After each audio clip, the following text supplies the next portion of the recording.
일부가 이제 자연계에서 우리 애가 어디를 차지하고 있느냐. 그러니까 인간에 있겠죠. 그러니까 인간이 자연계에서 어떤 위치에 속하고 있나. 그리고 이제 2부가 생존과 행동, 양식에 대한 이야기가 있고요. 그래서 1부에 보면은 1장이 이제 깊은 뿌리. 그죠? 우리 인간이 뿌리가 진짜 깊죠. 그러니까 지구가 탄생한 게 45억 년 전이라 그러죠. 45억 년. 뭐 43억 년이라는 데도 있고, 우주는 135억 년이죠. 그죠? 우주의 나이는 한 135억 년 전에 이제 빅뱅이 일어났다. 그렇게 하는데, 그 가운데 이제 후반부에 예, 지구가 탄생을 하죠. 지구가 한 43억 년, 45억 년, 그 정도에 탄생을 하고, 이제 최초의 생명체가 이제 탄생한 게 38억 년 전. 38억 년 전에 원시적 생명체가 처음 등장을 했다. 그것을 레스트 뭐 유니버스 루카라고 그러죠. 루카. 커먼 앤세스터. 그래서 공통 뿌리 조상. 이 38억 년에 이제 생기기 시작해서 거기로부터 모든 그 유전자들이 이렇게 진화를 거듭하면서 기능들이 추가가 돼가지고 뭐 현재 동물들, 그다음에 인간 이런 것들이 이제 탄생을 했다. 그런 얘기죠. 그래서 이 생명체의 기본 과제는 생존과 번식이죠. 네. 생존과 번식. 그래서 그 해로운 거는 피하고 음, 좋은 거는 접근하고 이 두 가지 양식밖에 사실 동물이 보이는 행태가 사실은 없어요. 나머지 다 음. 그거에 그 변형된 아류들일 것이고, 되게 그러니까 단순한 원리 같아요. 되게 심플한 거죠. 이게 네, 사실 두 가지밖에 없는 거예요, 행동이. 우리 생존이라는 게 이렇게 단순할 수도 있는 건데. 그거를 원류를 따지고 들어가면 지금은 이 책은 생명체를 다뤘지만 예, 물리학이나 뭐 양자역학 이런 데서는 그 두 가지 상태, 꺼지고 켜지고 전기 예, 상태도 그렇죠. 그 그렇죠. 양자도 그 아주 단순한 그 접근하느냐 회피하느냐 그런 행태는 동물뿐만 아니라 그러니까 그러니까 유기체뿐만 아니라 아, 자석도 그러잖아요. 그러니까 예, 물질도 자석도 사실은 그 두 가지 행태밖에 보일 게 없다는 거죠. 예, 이게 장에서 결합하거나 이러는 분해되거나. 예, 이게 서로 장이 그래서 부딪히면서 발생하는 현상인 것 같아요. 음. 그러니까 생존을 위해서 뭐 이제 영양분을 획득하고 뭐 자기 복제 이건 다 그 음, 생존을 위한 방식이고 자기 복제는 이제 번식을 하기 위한 그런 것들이 이제 생명체의 기본 과제인 거죠. 그래서 모든 행동의 뿌리는 인간의 인지, 감정이 단순한 그 생존 메커니즘에서 다 출발했다. 그러니까 우리는 되게 복잡하게 얘기하지만 감정이라든가 뭐 인지 과정이라든가 이게 뭐 고등 동물인 우리 인간만이 갖고 있는 음, 특수한 능력인 것처럼 얘기하지만 이것도 그냥 생존과 번식의 한 도구에 불과하다. 음. 얘기를 하는 거죠. 그러니까 이런 얘기를 들으면 사실은 인문학을 하는 사람들이나 종교 이런 사람들이 볼 때는 되게 불경스러운 얘기죠. 인간의 존엄성을 인정을 안 하니까. 아니, 인간을 갑자기 동물의 수준으로, 아메바의 수준으로 내리고 있는 거잖아요, 그러니까 지금. 박테리아까지 내려가는 거죠. 그래서 행동이라는 게, 그러니까 동물이라는 게 움직일 동자잖아요. 움직이는 거는 다 이제 생명체인데, 그 행동이라는 것이 생존을 위한 최초이자 최우선의 도구다. 예, 그냥 먹고 살기 위해서 번식하려고 움직이는 거지, 그 이상 그 이하도 아니다라는 거예요. 맞아요. 그래서 생존이 흔들리는 것만큼 무서운 게 없어요. 그렇지. 그리고 그러니까 죽은 자와 산 자를 구분하는 그 기준도 움직이느냐 안 움직이냐 그 차이예요. 예, 음. 그 그 임종, 뭐 우리 아버님, 어머니 돌아가실 때 임종하는 거 보면 그거더라고. 다른 차이가 없더라고. 살아계실 때는 숨도 쉬고 말도 하고 눈빛도 이렇게 깜빡이고 하는데 돌아가시니까 그냥 정지돼 있더라고. 음, 그게 이제 삶과 죽음과 차이라는 거죠. 음, 그래서 이제 생명의 나무, 그 계통, 그 생명들이 어떻게 진화를 해왔는가, 그 계통을 이제 2장에서 얘기를 해요. 그래서 모든 생명체는 공통 뿌리에서부터 기원을 했다. 그래서 뭐 처음에는 뭐 아리스토텔레스는 동물과 식물로만 나눴다가 뭐 광물도 추가했다가 이런 식으로 이렇게 자꾸 분류 체계가 과학이 발달하고 그 관찰 도구, 그러니까 망원경이나 마이크로스코프 이런 현미경 같은 것들이 발명되면서부터 더 깊은 그 생명의 세계를 들여다보면서 이제 지금 현재는 6개까지, 6개까지 분류하는 기준이 생긴 거죠. 그래서 뭐 세균, 식물, 동물, 인간이 한 계보적 나무 위에 다 아, 가지처럼 연결이 돼 있다. 그리고 이제 DNA와 세포 수준의 메커니즘은 어떤 생명체든지 다 공유하고 있다는 거죠.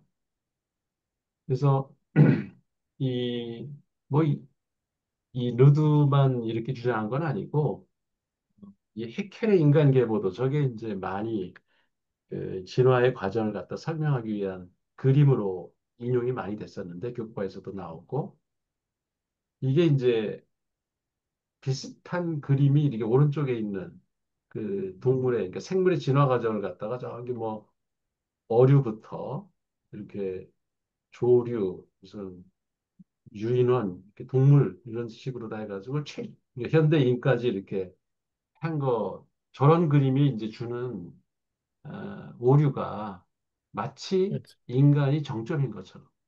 네, 이 그렇죠. 해켈의 나무 그림도 보면은 맨 꼭대기에 맨이 있어요. 맨이 있어요. 예. 맨이 있어요. 그래서 마치 진화 과정은 인간이 되기 위한 과정인 것처럼 묘사가 돼 있죠. 이게 오류죠. 예, 종교관하고도 사실 맞아요. 예. 종교에서도 그렇게 마치 인간이 가장 신을 닮은 음, 예, 그런 종인 것처럼 이렇게 묘사를 하기 때문에 이게 사실은 산업시대부터 인간의 어떤 자만심 이런 음, 것들을 부추겼죠. 그래서 성경에도 보면 창세기에 아주 안 좋은 말이 거기 나오죠. 그 만물을 다 그러니까 육조 창생이라든가 뭐 그걸 다 만들어 놓고 어, 하나님이 아담한테 모든 권능을 부여해요. 그렇죠. 뒤가 다 관리하라고. 그리고 이름도 다 지라고 언어 본능도 거기서 예. 예, 줘요. 그러니까 이게 상당히 안 좋은 인상을 주는 게 마치 그 거기 왜 이브도 갈비에서 이제 아담의 갈비에서 나온 것처럼 돼 있어가지고 아류인 것처럼 묘사가 돼 있고 여성을 네, 네, 그 목사들은 남성 중심으로 지금도 돼 있죠. 사제들이 요새 뭐 가끔 개신교에서 여자 목사가 나오긴 하지만 어, 대부분의 종교 지금 의식에서는 남성 중심으로 돼 있어요. 그게 성경의 오류예요, 사실은. 그게 음, 똑같은 지분을 가지고 태어난 건데 남자나 여자나 그런 오류를 범하고 이게 환경 파괴 주범이었다. 네, 인간을 가장 진화의 정점에다 놓다 보니까 나머지 것들은 다 인간이 지배해도 파괴해도 상관없는 것처럼 그렇게 잘못된 인식을 준 거죠. 음, 이제 최근 현대 철학에 와서부터는 이런 여러 가지 과학적 뭐 진화론 이런 것들의 증거에 의해서 그냥 인간도 어쩌다 우연히 생긴 하나의 종에 불과한 것이지 이게 뭐 아리스토텔레스가 얘기하는 그왜 텔레올로지라 그러죠. 텔레올로지. 그 목적론. 모든 생명체는 어떤 목적을 가지고 있다라고 하는 잘못된 생각. 그다 이유가 있다라고 하는 게 목적론이거든요. 무슨 행동을 할 때도 반드시 목적이 있을 것이다. 음, 근데 그런 건 없다는 거예요. 지금 생명공학이나 진화론, 뭐 현대 철학 이런 데서 보는 거는 다 우연의 결과. 그러니까 목적은 굳이 있다면 생존과 번식 두 가지밖에 생존이죠, 없죠. 생존. 네, 목적이 있다면 생존. 그래서 이런 오류를 벗어나야 된다. 우리가 어떤 진화론이나 생명공학 이런 것들을 제대로 이해하려면 이런 오류에서 벗어나야 된다는 겁니다. 그 자연계의 시작은 단세포 생명. 그러니까 루카에서 이제 남은, 루카라는 건 사라졌죠, 지금. 없어요, 네, 루카라는 네. 거는. 근데 그거에 이제 그 흔적들이 남은 것 중에 가장 원시적인 생물이 이제 유기체가 박테리아인 거죠, 박테리아. 그래서 단세포 생명에서부터 시작해서 이제 세포들이 모여가지고 같이 협력을 하면서 이제 다세포 생명으로 이제 진화를 했고, 그래서 여기 이제 분류계를 보면은 저기 식물계, 맨 밑에 동물계가 있죠. 그 동물계는 이 개가 이렇게 늘어나면서 하나도 변함없이 계속 동물계는 유지가 됐어요. 그래서 이 그림이 책에 있는 그림보다는 나은 것 같아요.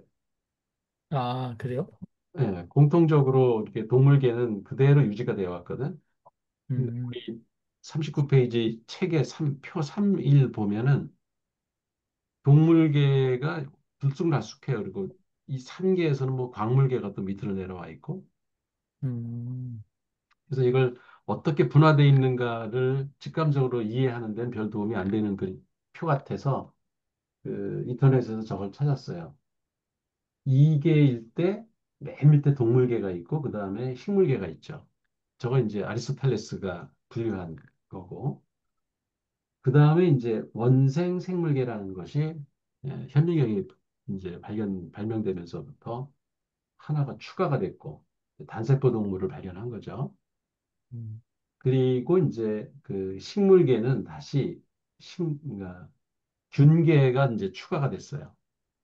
버섯들이, 그렇죠. 균계. 그 네, 식물계는 기존의 큰 식물계와 이제 균계로 구분이 됐고 원생 생물계는 다시 또 원핵 생물계라는 것이 이제 추가가 된 거죠. 분류가 돼서.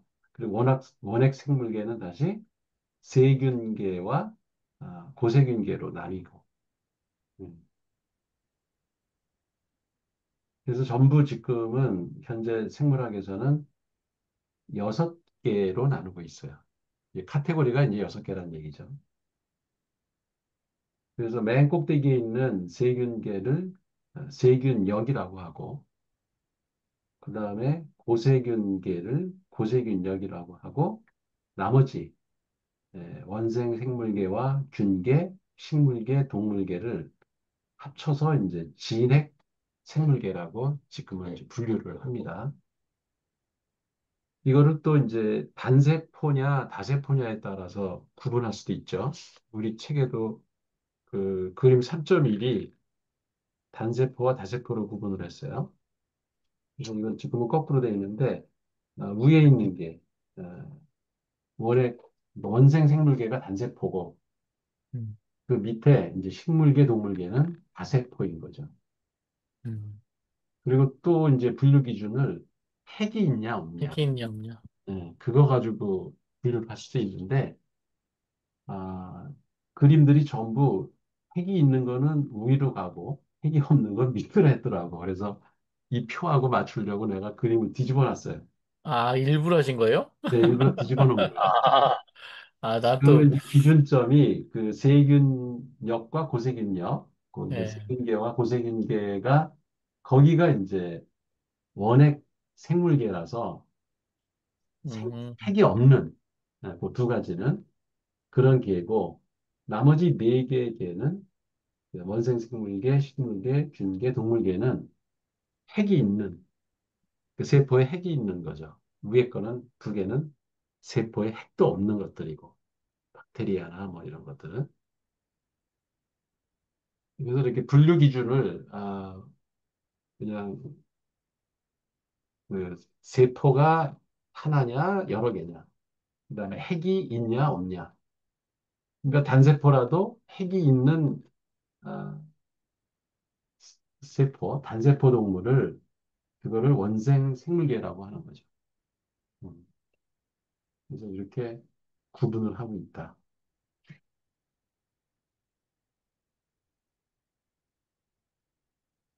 그리고 왜 우리 중학교 때 배웠잖아요. 종속, 과목, 강문계. 예, 저건 배웠잖아. 종속, 과목, 강문계. 이거 이제 작은 것부터 한 거죠. 음, 종속, 과목, 강문계 이렇게 위로 올라간 건데 맨 해꼭대기에 이제 이 역이 있죠. 역. 도메인.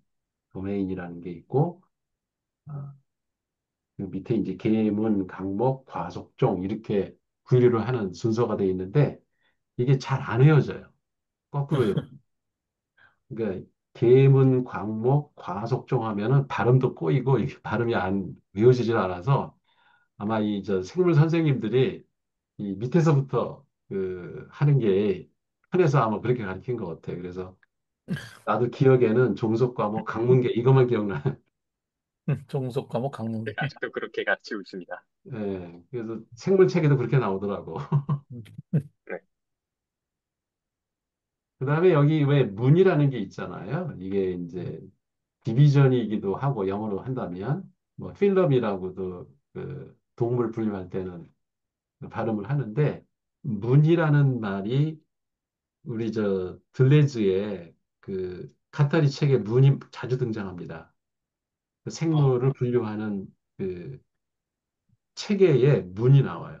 거기서. 어, 그건 클래스야, 일종의. 그 분류 계층을 얘기하는 거지. 드나드는 도어, 문을 얘기하는 게 아니에요, 거기서. 네. 디비전이네, 디비전. 네, 디비전을 얘기하는 거예요. 음, 어떤 부류냐? 이제 이걸 네. 구분하는 그 용어가 그 생각이 나서 그 얘기를 했고, 어쨌든 생물 분류 체계는 이 육계와 그 다음에 이렇게 어, 종속, 과목, 학문계로 단계별로 이제 구분을 해가지고 더 디테일하게 분류를 한다. 그런 얘기고요.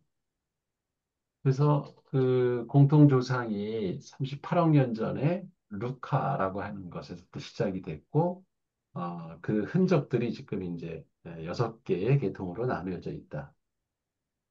행동 생리적 특징의 유사성은 진화적 기원 때문에 사실 일어나는 것이지, 그게 뭐 인간 고유의 특성 이런 것들은 다 사실 보면 우리가 하는 행동 하나의 근저에는 그 원시 생명체들의 생존 본능, 번식 본능에서부터 그게 그대로 전류가 된, 그러니까 그 우리한테 DNA를 통해서 전달이 됐을 뿐이지 그게 뭐 새로 획득된 그런 형질들이 아니라는 거죠. 그래서 인간이라는 거는 결국 자연의 연속성상에 있는 거다. 그러니까 이걸 더 한 단계 더 위로 올라가면 이런 물질하고도 사실 인간의 생명이라는 건 다른 게 없는 거다. 이렇게 확대 해석할 수도 있어요. 음, 그래서 이제 이게, 공통조상으로부터 유래된 어떤 차이가 있다면 그건 이제 상동이다. 이렇게 얘기를 한대요. 상동, 서로 다르다. 이런 뜻이겠죠. 그다음에 이제 공통조상으로부터 유래하지 않은 우리 예를 들어서 뭐 인간종이다. 그러면 인간종만이 갖고 있는 아, 특징들 가운데 서로 다르다. 예를 들어서 우리는 다 인간종 같은 거잖아. 근데 이 중에서 얼굴 뭐 머리 색깔이 다르다든가 눈 크기가 다르다든가 이런 것들은 이제 서로 다르다. 상사라는 말로 쓴다는 거죠. 그러니까 종 간의 차이는 상동이라고 하고 이 같은 종 안에서의 차이는 상사라고 한다. 그다음에 유사란 말도 있거든요. 유사. 그죠? 비슷한 말 가운데 네. 유사하다 이런 말 우리가 제일 많이 쓰잖아요. 네, 네. 상사하고 유사는 어떻게 다를까요?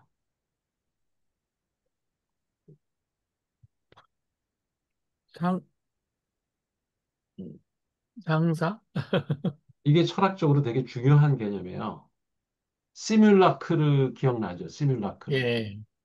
네, 기억납니다. 예, 음, 시뮬라크가 이제 모델링 이론에서 이제 5차원 모델링을 시뮬라크라고 하는데 그 유사하고 상사의 차이는 유사는 글래즈가 얘기하는 차이예요. 그게 음, 이 저 상사가 서로 다르다가 그 차이가 난다는 것이 같은 레벨에서의 차이를 얘기하는 거예요. 근데 음, 유사는 종류잖아, 이게 유자가. 네. 그거는 원본이 있고 사본이 얼마나 차이가 나느냐를 얘기하는 거예요. 그래서 이제 음, 생물학에서 보면은 원형이 있을 거예요. 플라톤에 보면 플라톤의 이데아가 원형이죠. 이데아를 인간이 얼마나 닮았냐. 그러니까 이데아는 신이고 신을 인간이 얼마나 닮았냐. 그래서 신을 많이 닮은 인간은 신과 유사하다 이렇게 얘기하는 거예요.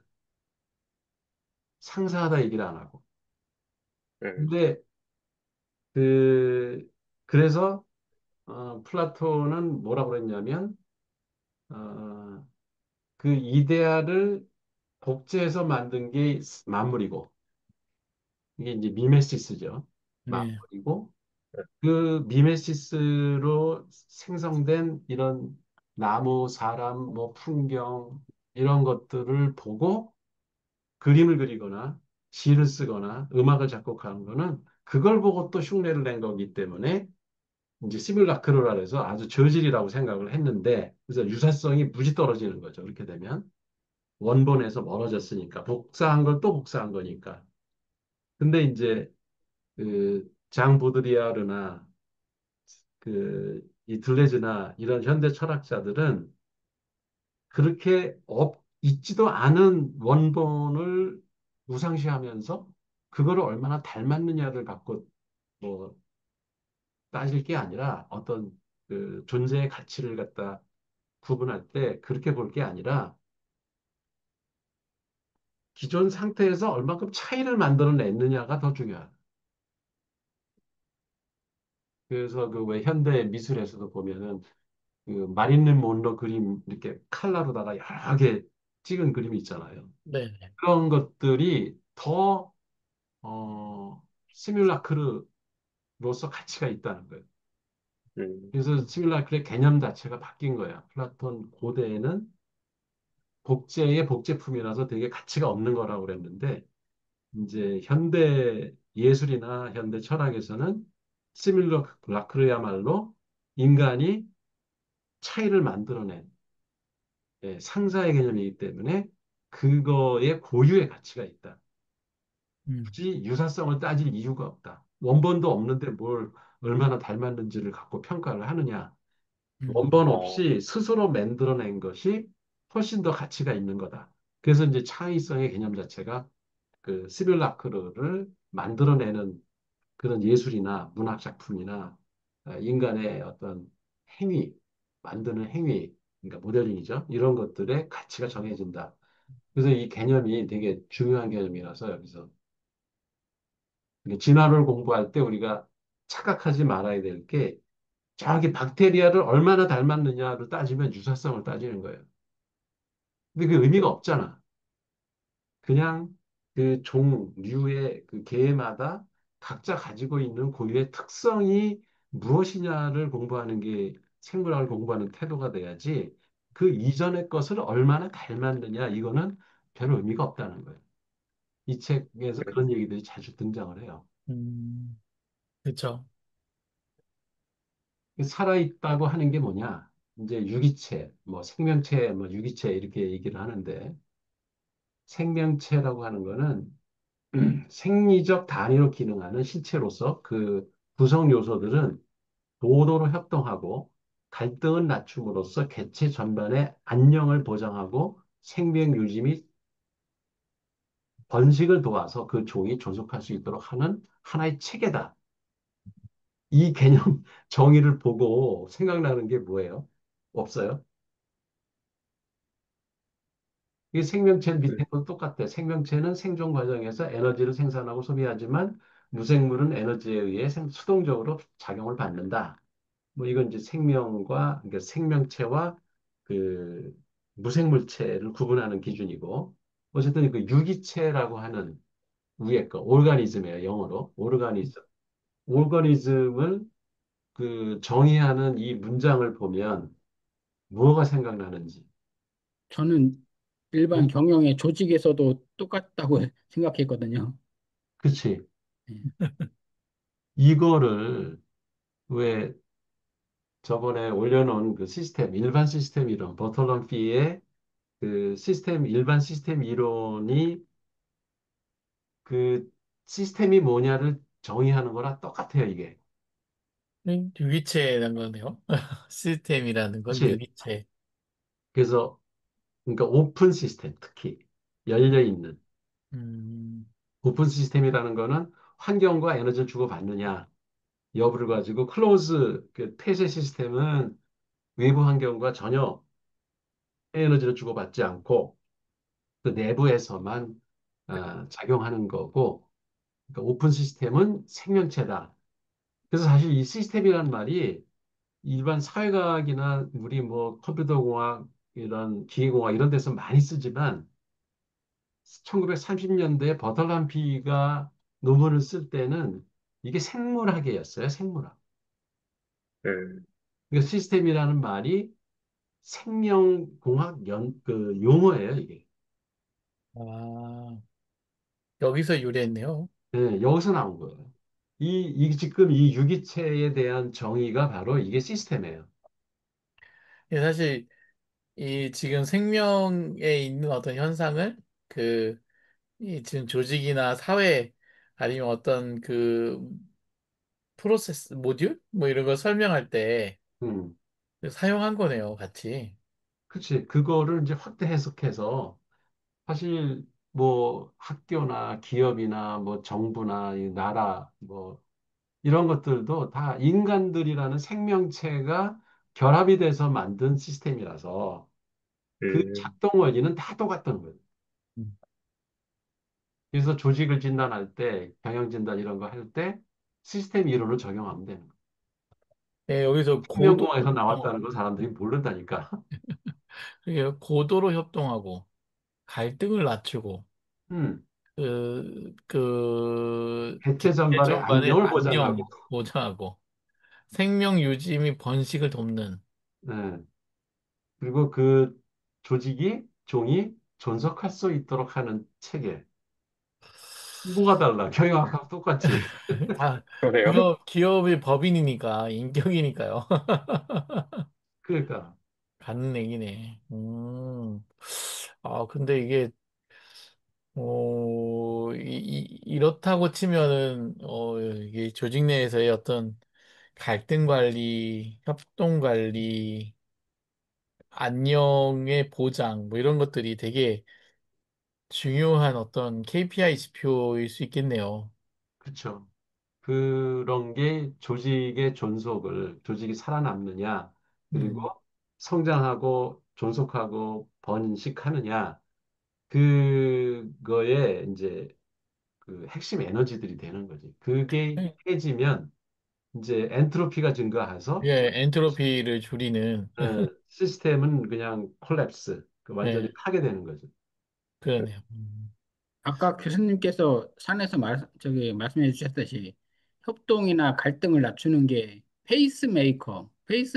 음. 페이스메이커가 이게 이 말알도 이렇게 적용할 수 있을 것 같아요. 그렇지. 그러네요. 예.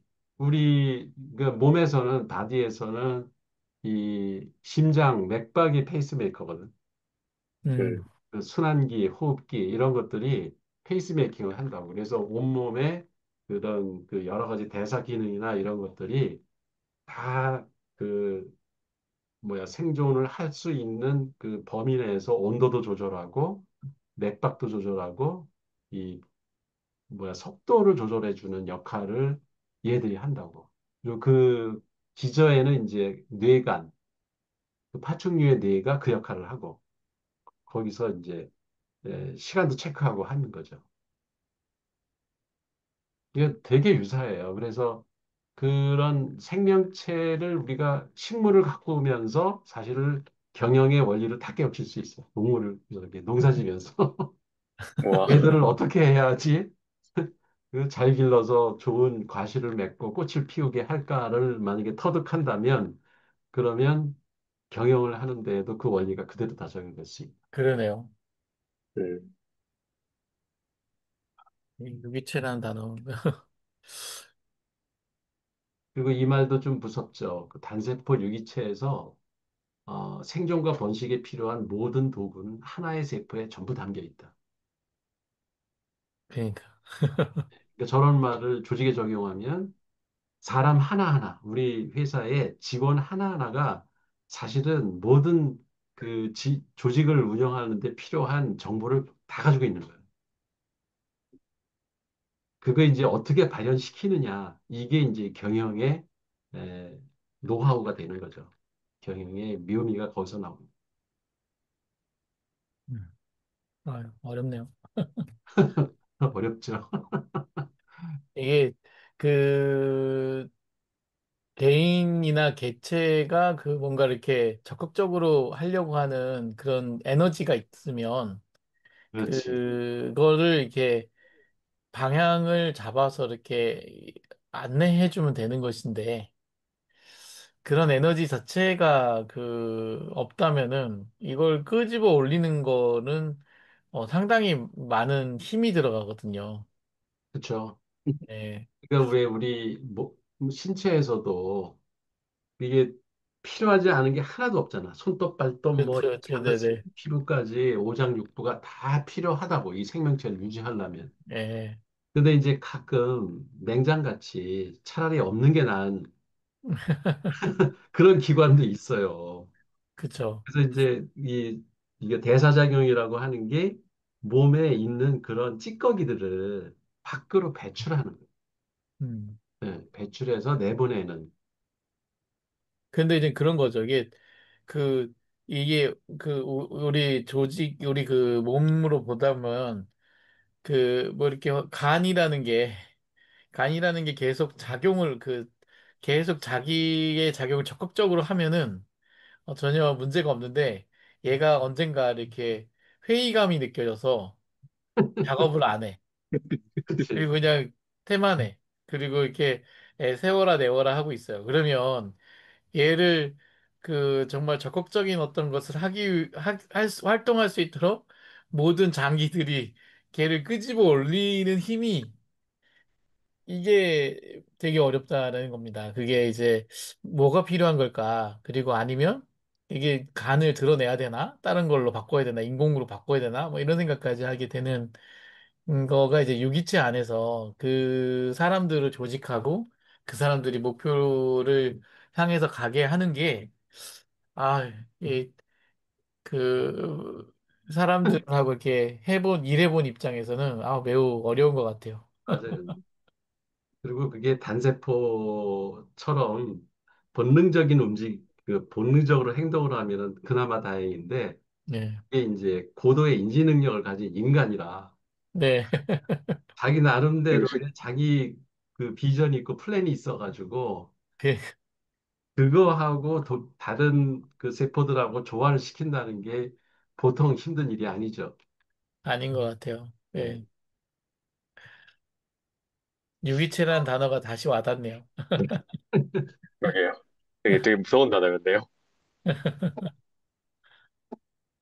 그다음에 이제 일장은 그렇게 그 생명의 기원에 대한 얘기를 했고요. 그다음에 이제 어떤 행동을 유기체가 보이느냐, 이게 이제 2장의 내용이에요. 그 행동의 본질이라는 것은 생물학적 맥락에서 생존을 위한 필수 도구다. 행동이라는 것이 결국은 생존하기 위해서 유기체는 이게 위험을 회피하고 영양을 섭취하고 체액을 유지하고 뭐 온도를 유지하고 번식 이런 것들이 이제 하나의 과업이 되는 거죠. 이게 다 이제 행동으로 나타나는 거예요. 그 행동은 단순히 마음의産물이 아니다. 이게 이제 심리학을 공부하거나 그 행동과학 이런 거 공부하는 사람들은 어떤 사람의 행동은 그 사람의 마음이 작동한 결과다. 이렇게 해석하고 싶어 해요. 네, 그치. 네, 맞아요. 예. 근데 그게 아니라는 거예요. 네, 이분은 다르게 얘기하더라고요. 오히려 행동이 마음을 만들어낼 수도 있다고. 그치. 행동의 결과다. 오히려 예. 마음이라는 게. 예. 그 결국 그러면은 액션 하면 마음이 생긴다는 거잖아요.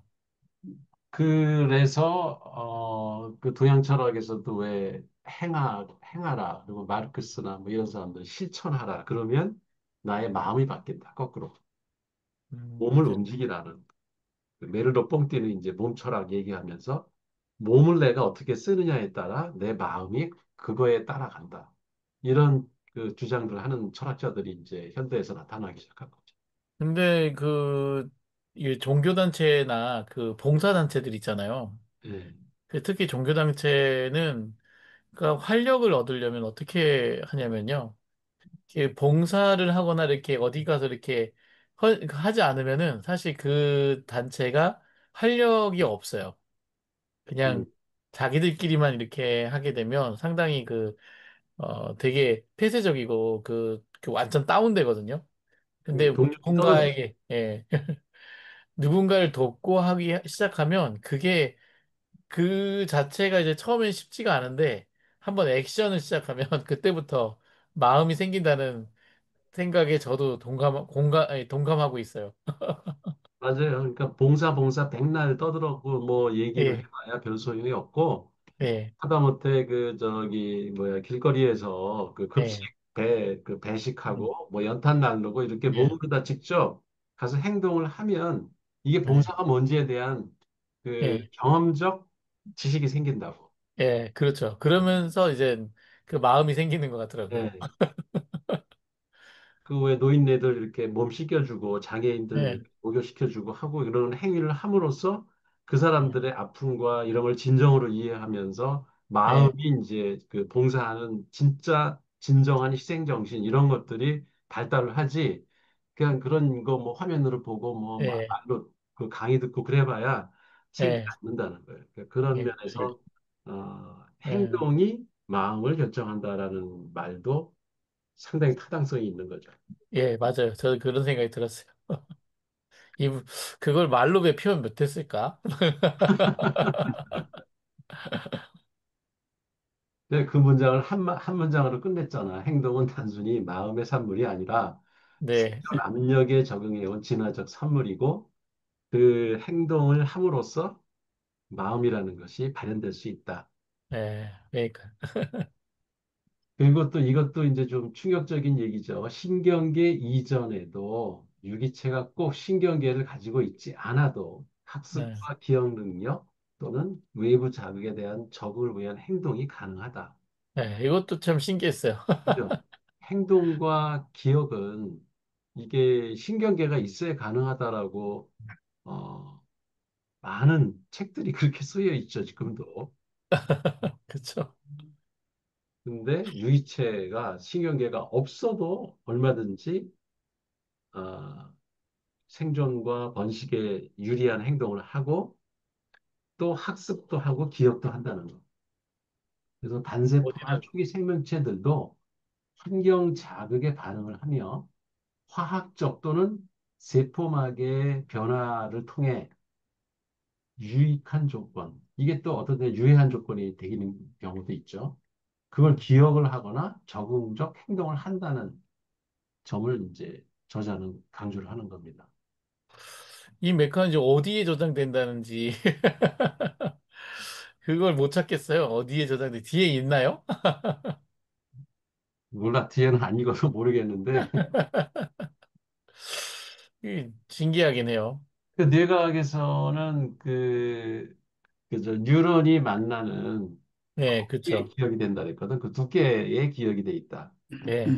시냅스죠. 시냅스의 기억이 된다 그랬는데, 여기 그런 신경계가 없는데 어떻게 기억이 되는지 왜냐면 이게 가중치, 그 시냅스의 두께가 결국 그 가중치지. 가중치잖아요. 전기의 빠르기를 음, 하는. 그래서 그 강도지 뒤에, 강도. 네. 강도를 뒤에 어쨌든 자기의 어떤 그 프레임하고 연결되어 있는 거 얼마나 빨리 기억해내게 하는지 이런 건데 그런 게가 없는데 어떻게 기억을 하지? 뭔가 그 텍스트 형태로 뭔가 저장되는 게 있나? 뭐 자체에 저장하는 게 있나? 뭐 이런 생각도 들고요. 진짜 그 세포에 그런 기능들이 있다는 거 아니야, 지금. 모든 네, 그 행동에 필요한 그런 그 조건들이 거기에 다 들어있다는 거 아니야, 세포 하나에. 하나에 다 있다는 거죠. 네. 얼마나 신기해요. 네. 아, 놀라워, 그거는. 네. 세포 하나를 잘 살려가지고 그 기계에다가 넣으면은 그 센서 만들 때 아주 좋을 것 같아요. 그런 세포를 하나 만들어가지고, 그거를 저기 IoT, 그러니까 IoT 센서로 하면은 IoT 단자로 다 만들어버리면 걔가 네. 다 알아서 해요. 그 여기서 제가 보기엔 여기서 얘기하는 기억과 학습 이거는요, 그냥 단지 우리 인간이 생각하는 뭐 인지 거기까지는 아니어도 음, 행동에 행동에 필요한 그러니까는 뭐 포식자를 피하기 위한 기억과 학습 뭐 그 정도이지 않는가 하는 생각이 듭니다. 음. 단순한 기억과 학습. 그렇죠. 회피인 거죠, 회피. 근데 그게 그 이진적으로 저장되는 건지 음. 우리는 원래 신경계는 이제 확률적이잖아요. 그 가중치니까. 근데 얘는 그냥 진짜 얘도 그럼 확률로 저장되는 건지 아니면 그냥 아, 좋고 나쁨이 그냥 딱 0과 1로 나눠지는 건지 음, 그럼 어디다 그러면 저장하는 건지. 아직 그 의문이 풀리지 않은 점이 많어. 박테리아가 그 왜 이렇게 유형을 하잖아요. 예. 산모가 있어가지고 이제 햇빛이 있으면은 햇빛 쪽으로 다 이렇게 시험을 쳐가잖아. 그 접근을 하잖아. 근데 그 햇빛을 왜 좋아하냐 이거지. 왜 좋아하냐. 햇빛에 무엇을 보고 반응을 하느냐. 그런 거는 지금 설명이 아직 이전까지는 안 돼 있어가지고. 그러니까 회피하는 거는 자기 생명의 위협을 느끼기 때문에 회피를 할 텐데, 그러면 그런 위협이라는 거를 어떻게 아냐 이는 거지. 야, 근데 진짜 놀라워. 그 박테리아가 그렇게 두 가지 행동을 한다 그러잖아요. 이렇게 접근을 해가지고 쫙 음, 쫓아가고, 빛을, 저기는 회피를 하고, 그게 회피, 접근, 이거를 판단해가지고 한다는 게 너무 신기해. 그러니까요. 그 행동에도 이제 복잡성, 그 어떤 유기체의 뭐 사이즈, 크기라든가 그 복잡도, 그 다음에 이제 어떤 환경을 만나느냐, 그리고 신경 구조가 어떻게 되어 있느냐에 따라서 행동의 패턴이 달라진다. 네, 이제 그건 뭐 당연한 얘기인 것 같고, 예. 그래서 예를 들어서 뭐 다세포 유기체나 신경계를 가진 유기체가 더 다양한 행동을 할 수 있다. 그러니까 인간이 가장 복잡한 행동을 할 수 있다. 음, 그런 말로 대체할 수도 있는 거죠. 음, 그래서 행동의 선택지가 몸의 형태에 의해서 제약이 된다. 음. 그러니까 이게 아마 동일 개체군에서도 이런 게 가능할 것 같아요. 그러니까 뭐 그 신체 조건에 따라 행동의 패턴이 달라질 수 있다. 그러니까 뭐 네. 왜 운동 선수들은 박지성 이런 애들은 타고날 때부터 신체 조건이 다른 거지. 일반 사람들하고 그 반응 속도나 이런 그렇죠. 것들이.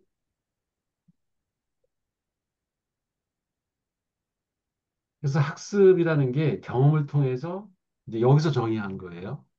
학습은 경험을 통해 행동을 변화시키는 능력이다. 음, 그리고 기억은 이러한 변화를 이후에 비슷한 행동에 사용하기 위해서 보존하는 능력이다. 이게 이제 우리가 알고 있는 기억이나 학습하고는 이게 다른 거예요. 이게 이제 그러니까요. 생존 도구로, 그래서 이런 능력은 그 아주 뭐라 그럴까, 원시적인 생명체에서도 볼 수가 있다는 거죠. 관찰할 수가 있다. 근데 여기 너무 재밌네요. 행동을 변화시키는 능력. 이거 사실 우리가 정보를 대할 때 이렇게 얘기하잖아요. 정보를 얘기할 때 그 결국 의사결정을 하려고 우리가 사실 그 이런 그 분석을 하잖아요. 음, 그리고 그것을 이제 그 이러한 변화를 이후에 행동에 사용하기 위해서 그걸 이제 지식화시키고 또 우리 내재화시키는 그런 거하고 뭐 약간 비슷하네요.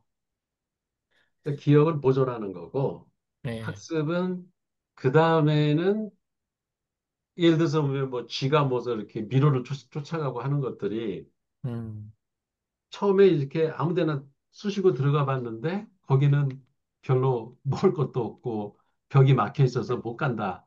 그러면 이제 음, 다른 길을 찾아가면 그 다음에는 거기 갔을 때 바보같이 또 거기를 그러니까 시도를 안 하잖아. 거기 이제 피해 네. 가잖아. 결국 근데 학습이 되는 학습이라고 거지. 하는 게 상당히 그 시행착오적인 것들을 많이 전제하고 있어요. 그렇죠. 그게 무조건 뭔가 부딪혀보는. 그러니까 그런 거는 구별이 되네. 그러니까 그 인지가 발달한 동물일수록 그러니까 네. 신경계가 있고 인간처럼 고도의 그런 학습 능력을 갖고 있으면 그, 그 학습 속도도 되게 뭐랄까 단축이 되고 그 다음에 굳이 시행착오를 안 해도 음, 미리 그 저런 건 안 된다라고 배우면 내가 굳이 가서 시행착오를 안 겪어도 그 잘못된 행동을 안 하는 미리 예방하는 그런 인지 능력까지 고도 그러니까 이제 고등인지 능력을 갖고 있는 동물들은 그게 가능할 것 같아요. 근데 그게 기억인 것 같아요. 지금 말씀하신 게 기억이고, 그렇지. 그게 그, 동반되는 그, 거죠, 이제. 그 기억을 끄집어내는 방법은 경험을 통해서 계속 행동을 계속 해보는 거예요. 경험을 계속 하는 것밖에는 없는 거예요. 간접 그렇지. 그러면 이제 경험이든, 강화가 되지. 예, 그런 거죠. 겪어봐서 아, 이건 아니더라라고 하면 이제 그 기제가 이제 더 강화가 돼서 웨이트가 올라가는 거지. 그러니까 그 뭐라고 해야 되나 생존의 길은 이것밖에 없는 거네요. 계속 경험해 보는 거.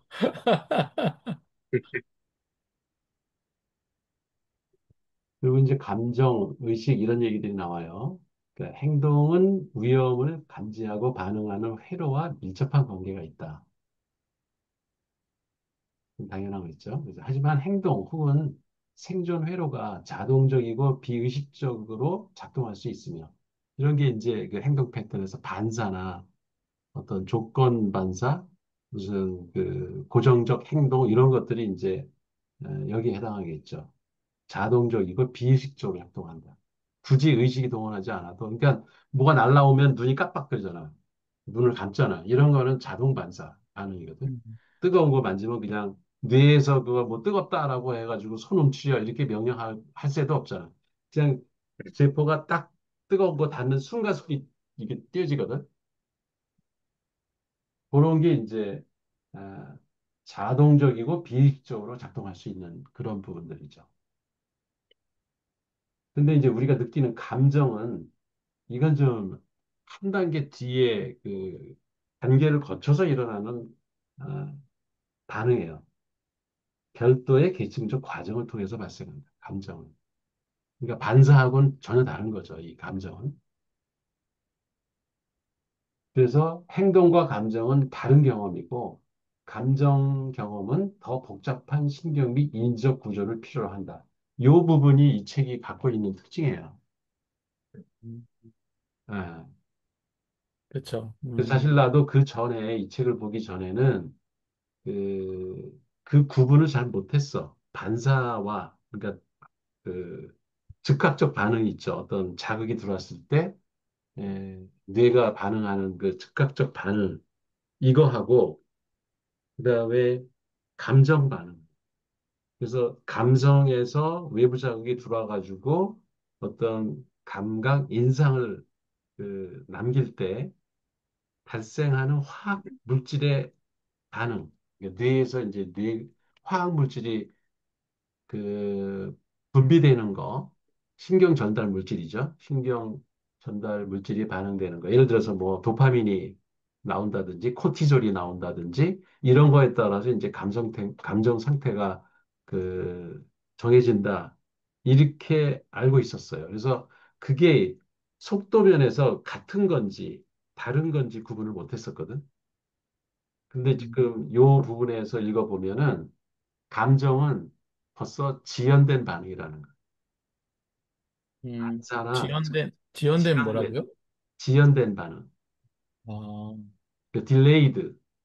음, 그러니까 음, 벌써 그거는 많은 복잡한 이 신경계의 계통을 거쳐서 나오는 반응이라는 거예요. 즉각적인 그렇죠. 반응이 아니라는 거예요, 감정은. 음.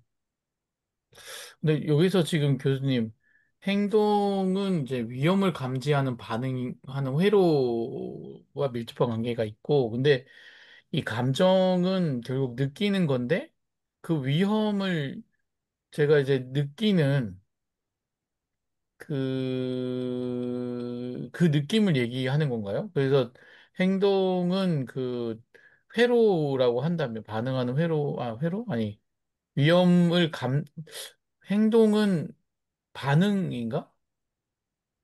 이게 지금 이 행동과 감정을 어떻게 나누는 걸까요? 좀 더 세분하게.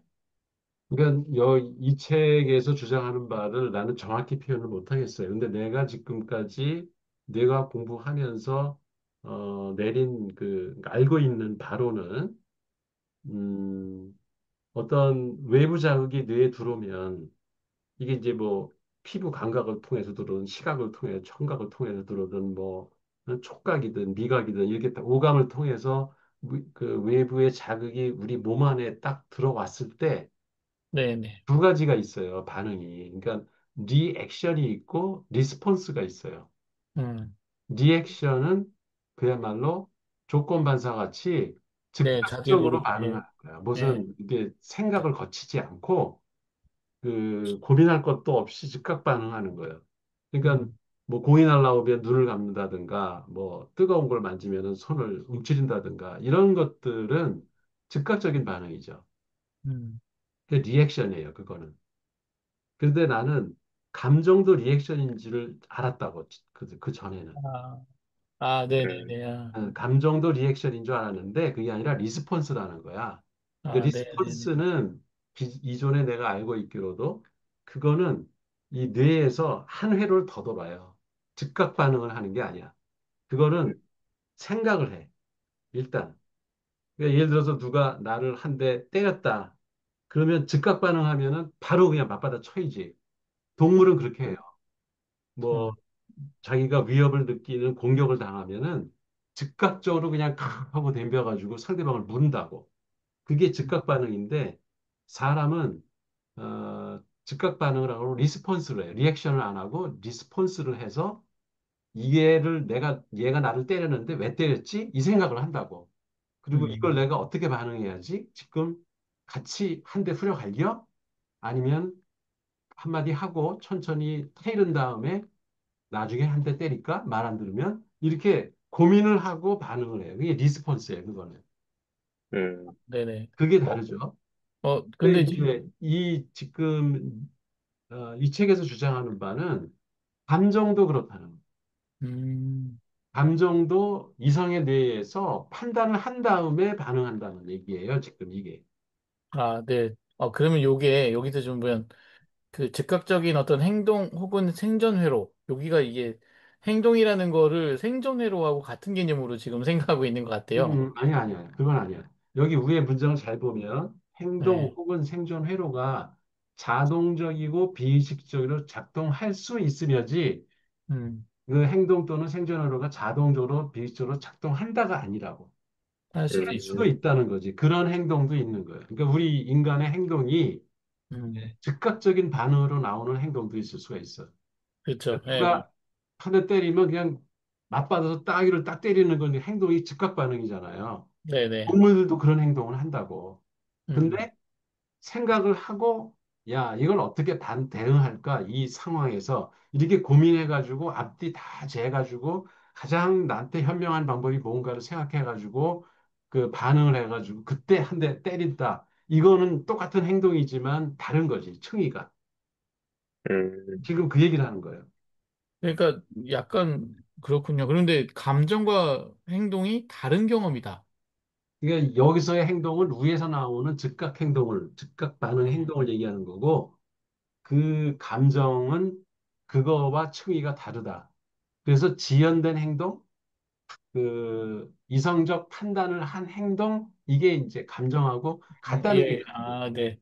그러니까 이제 이 감정이라고 하는 거는 어쨌든 참을 수도 있고 같이 때릴 수도 있는 그런 어떤 그 인지 과정, 복잡한 네, 신경의 인지 과정을 통해서 나올 수 있는 거고, 원래 이게 동물적인 어떤 행동들은 그냥 받으면 반사적으로 하든 아니면 그렇지. 좀 어쨌든 뭐 쫓아가서 하든 네, 그러는데, 어차피 생존하기 위해 필요한 어떤 반응을 하는 건데, 도망가든, 음, 요 감정은, 감정 경험은 그게 아니라 그걸 한 번 더 곱씹어 가지고 그렇지. 생각해 가지고 맞아요. 반응하는, 그 그래서 얘기야. 경험이 틀리다.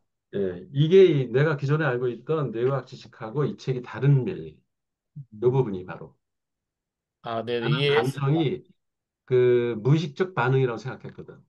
아, 네네네. 아, 즉각적, 그때, 맞아요. 교수님께서 옛날에 그렇게 설명하셨던 것 같아요. 예, 그 무의식적으로 그거는 자동 반응처럼 그냥 그 화학 물질이 분비되는 것이기 때문에 인간의 그 뇌에서는 그 반응 기제가 물론 이제 행동으로 이어지는 데는 다르다는 얘기를 나도 그때는 했어. 행동. 네, 그러니까 생각을 통해서 한다고는 얘기는 예. 하셨었어요. 옛날에도. 그러니까 예를 들어서 누가 이제 나를 모욕을 한다든지 뭐 때린다든지 네. 그랬을 때 나는 방어 기제로서 그 코르티졸 막 이런 게 분비가 되면서 그 무섭기도 하고 어떨 때 화가 나기도 하고 이런 그 반응은 무의식적 반응인데 음, 근데 내가 어떻게 거기에 대해서 행동을 보이느냐는 그거는 이제 이성의 회로를 거쳐서 나간다. 이 얘기는 나도 했었어. 근데 그렇죠. 맞아요. 하는 했었어요. 얘기는 감정이 그 즉각 반응이 아니고 복잡한 신경 및 이적 구조를 필요로 하는 이성적 판단 반응이라는 얘기를 지금 하는 거예요. 예. 아니, 저는 이제 감정은 이제 그 이해가 되는데 행동이라는 거가 되게 이제 그 상당히 동물적인 어떤 그 생존에 필요한 어떤 반응이나 이런 것들처럼 보여서 음, 사실 우리가 행동이라고 하는 것도 이런 감정의 결과로 행동 아닌가? 그거는 그러니까 여기 지금 요 페이지만 보면 행동을 그렇게 볼 수 있는 거지. 감정하고 비교해서 설명을 하다 보니까. 네, 그러니까 근데 이제 그 리스폰스도 행동이거든. 네, 그렇죠. 리액션만 행동이 아니고. 그래서 그런 건 지연된 반응이라고 그래요. 지연된 반응. 아, 네. 아, 근데 다음에 행동이 나오네요. 그렇지. 또 이제 행동이 그 네. 다양한 층위가 있어, 행동에도. 음, 그래서 행동을 이렇게 분류해 보면 음, 여기 한 6개, 7개 정도로다가 이 책에서는 얘기를 예. 해요. 이게 이제 주성 반응이라는 게 아까 그 박테리아가 보여주는 그 유인제가 있으면 접근을 하고 기피제가 나타나면 회피를 하고 이게 아주 원시적인 가장 그 원시적인 형태의 행동이죠, 이게. 주성 반응이라는 게. 그리고 이제 식물에서 보여주는 굴성. 그 왜 해바라기가 이렇게 햇빛을 보고 구부러진다든가 이런 거. 그 나무들 이렇게 창가에다 키우면 전부 며칠 지나다 보면은 창가 쪽으로 전부 이렇게 향하고 있잖아. 그 얘들 벌써 행동을 하는 거예요. 움직이는 거예요. 식물도. 그런 게 이제 그런 걸 굴성이라고 그러죠. 그 다음에 이제 반사작용. 아까 얘기했던 것처럼 어떤 외부 자극이 왔을 때 즉각적으로다가 나타나는.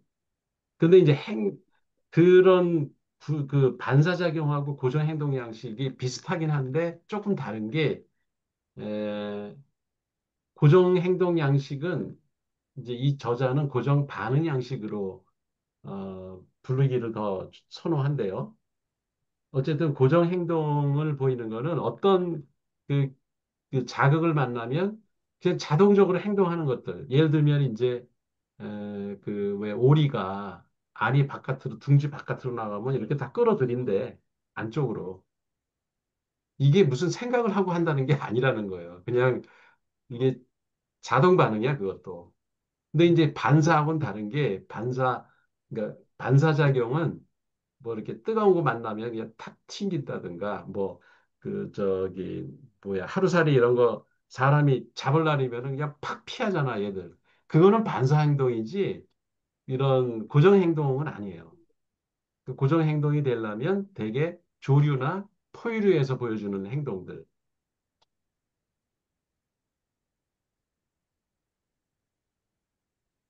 그리고 이제 습관이라는 게 있고, 그 이제 오래 반복되면서 그 행동이 비슷한 패턴을 계속 보여주는 게 이제 습관이 될 테고, 그 다음에 이제 결과 의존적 도구적 행동. 이런 거는 이제 왜 동물들 길들일 때 쓰는 방법이죠.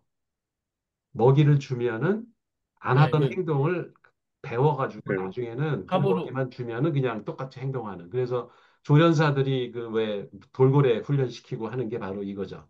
결과 의존적. 합으로 뭔가 그거죠. 그거 이렇게 그 종 올리면은 그렇지. 뭘 주는 거야. 뭘 예, 주면은 거기에 반응하는 예, 도구를 제시하면은 그거에 의해서 행동이 유도가 되는 거죠.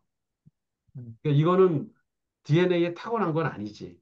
예, 학습의 결과로 생긴 그 행동 양식이죠.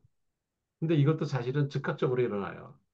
음, 그 다음에 이제 인지 의존적 반응이라는 게 이제 이게 고등동물들이 보여주는 거죠. 생각하고 반응하는. 이렇게 행동을 여러 가지 단계로 구분할 수 있다. 그래서 우리가 그 지연 반응을 보여주는 건 그 행동 가운데서도 인지 의존적 반응이에요, 이게. 근데 아까 얘기하는 게 감정이 여기에 속한다는 얘기를 하는 거야. 그렇지. 예, 감정. 음, 나는 감정을 여기로 봤거든. 고정 행동 양식으로. 아니, 근데 교수님 말씀하실 때 앞에 것도 얘기하셨는데 뒤에 것도 여러 번 얘기하시긴 하셨어요. 그치, 이제 예, 몸에서 반응은 화학적으로 이렇게 나오지만 네, 그렇죠. 우리가 인간이기 때문에 동물과 달리 동물은 걔들도 감정이 바로, 있잖아. 막 예, 화를 내고 막 응? 두려워하고 예, 막 무서워서 그런 것들을 걔들은 고정 행동 양식으로 즉각적으로 반응을 하는데 인간은 한 차례 생각을 하고 한다는 음, 거예요. 예, 그렇죠. 인지의존적 반응을 하는 거지, 인간은.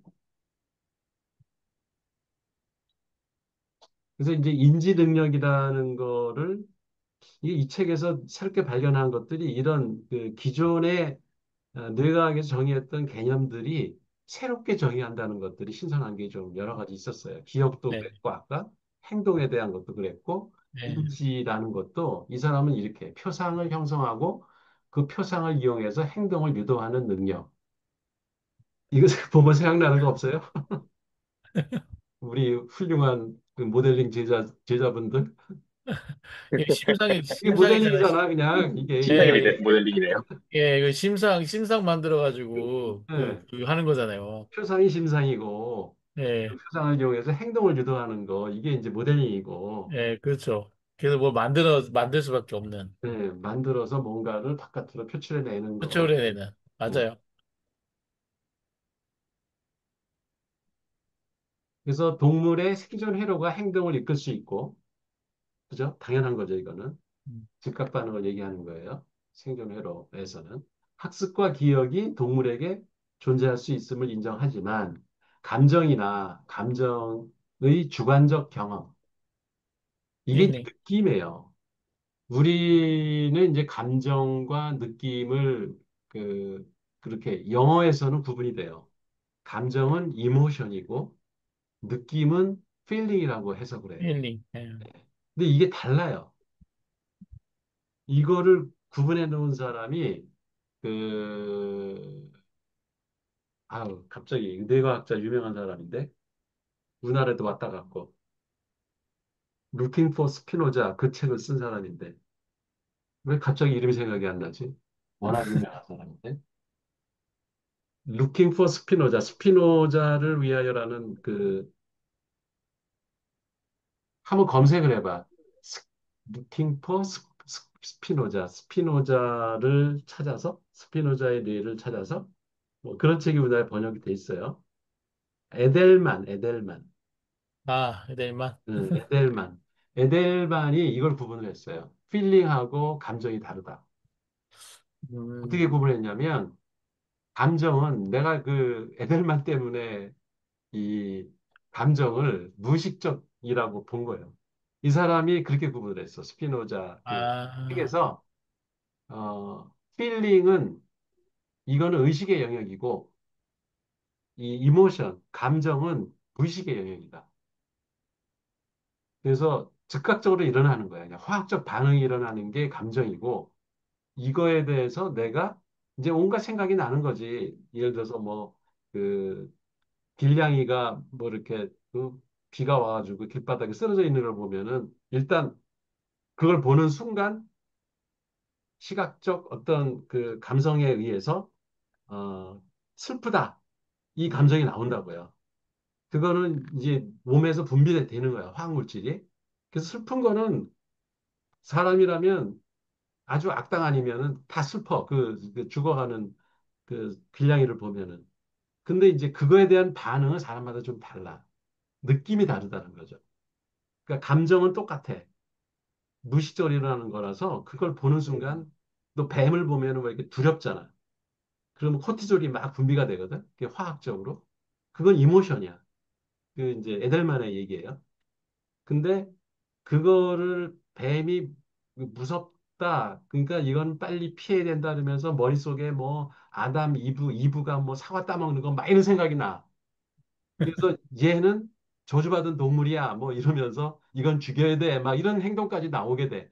이러는 거는 필링이라는 거야. 필링. 이게 이모션과 이제 필링. 에델만이 구분한 거예요. 그래서 감정과 필링이 다르다. 이렇게 구분해 놓은 거거든. 근데 여기도 이제 주관적 경험이라고 필링을 그렇게 지금 단어를 구분해요. 그러니까 즉각 반응적 감정이 있고 주관적 그 경험으로 필링이 드러난다는 거죠. 음. 이건 단순 느낌과 행동과 느낌과 감정은 완전 다른 거네요. 다른 거예요. 근데 우리는 구분 안 하지. 네, 그러니까. 이모션은 감성이라고 그러지. 그 감정을. 근데 보통 우리 TV나 이런 데서 쓰는 감성이란 말들은 대부분 그냥 이 느낌이라고 번역하면은 그게 제일 정확. 네, 느낌. 느낌이에요. 느낌 있는 여행을 한다. 느낌 있는 네.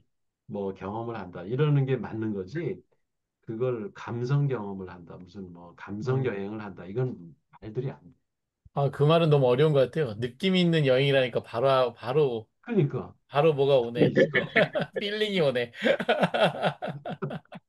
그치. 그거는 우리의 그 일상에서의 경험, 체험, 가족과의 관계, 그 예, 다음에 어디에 여행을 갔느냐, 그 예, 어떤 장소에 있느냐, 그 시간이 언제냐, 해가 질 때냐, 아침에 해가 뜰 때냐, 이거에 따라 느낌이 다 다르잖아.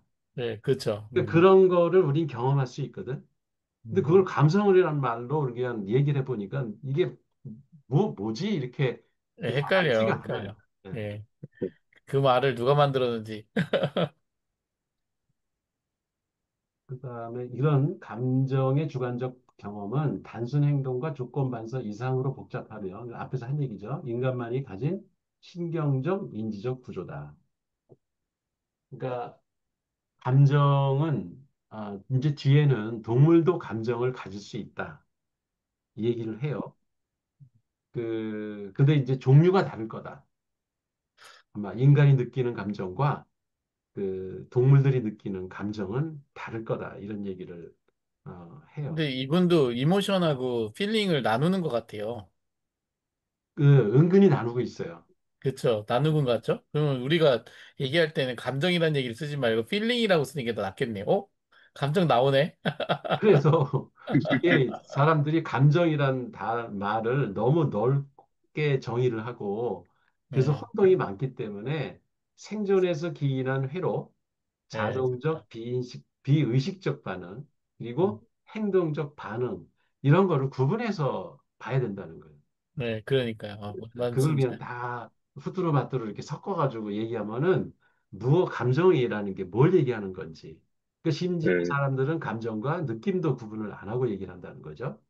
음, 그러니까 어떤 조건에서 인간 혹은 일부 동물의 감정의 의식적 측면을 경험할 수 있는지 그걸 좀 면밀하게 따져볼 필요가 있다. 이제 음, 이런 그 책을 읽으면 이제 그게 구분해서 우리가 일상에서 쓸 때 그 단어를 구분을 네. 하는데, 교수님, 그러면 이모션은 그냥 그 호르몬 작용에 의한 즉각적인 오는 어떤 반응이고, 예, 라고 얘기할 수 있다는 건가요? 아니면 감정도 그 의식의 우리 지성의 영역, 뭐 이 이성의 영역까지 갔다 오긴 하는데, 뭐 순간적인 어떤 그건가요? 그 내 경험에 의한 후자. 그건가요? 뒤에 거를 얘기하는 거예요.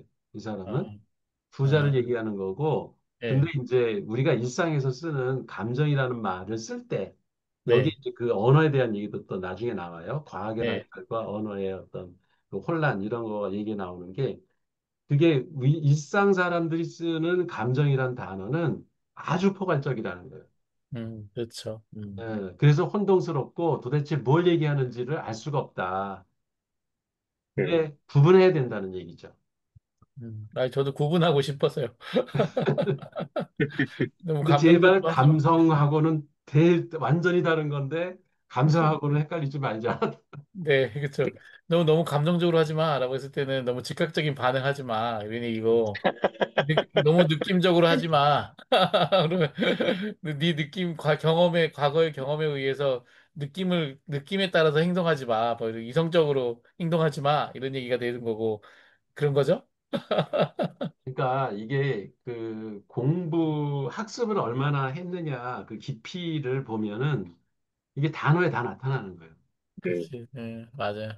네. 그래서 그 사람이 단어를 어떻게 쓰는가를 이렇게 대화를 해보면 이 사람이 얼마나 깊이 있게 공부했는가가 다 드러나는 거예요.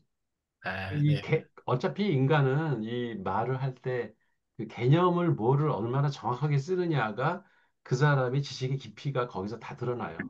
네, 맞아요. 그래서 우리가 이런 책을 읽고 하는 게 그냥 그 동영상이나 이런 그 뭐 TV 세미나 무슨 남한테 강의 듣고 이러는 거에서는 이런 거 구분을 잘 안 해요. 음, 그렇잖아. 강의하다 말고 갑자기 뭐 단어 구분해 준 사람이 어디가 있어? 없잖아. 별로 안 하잖아. 맞습니다.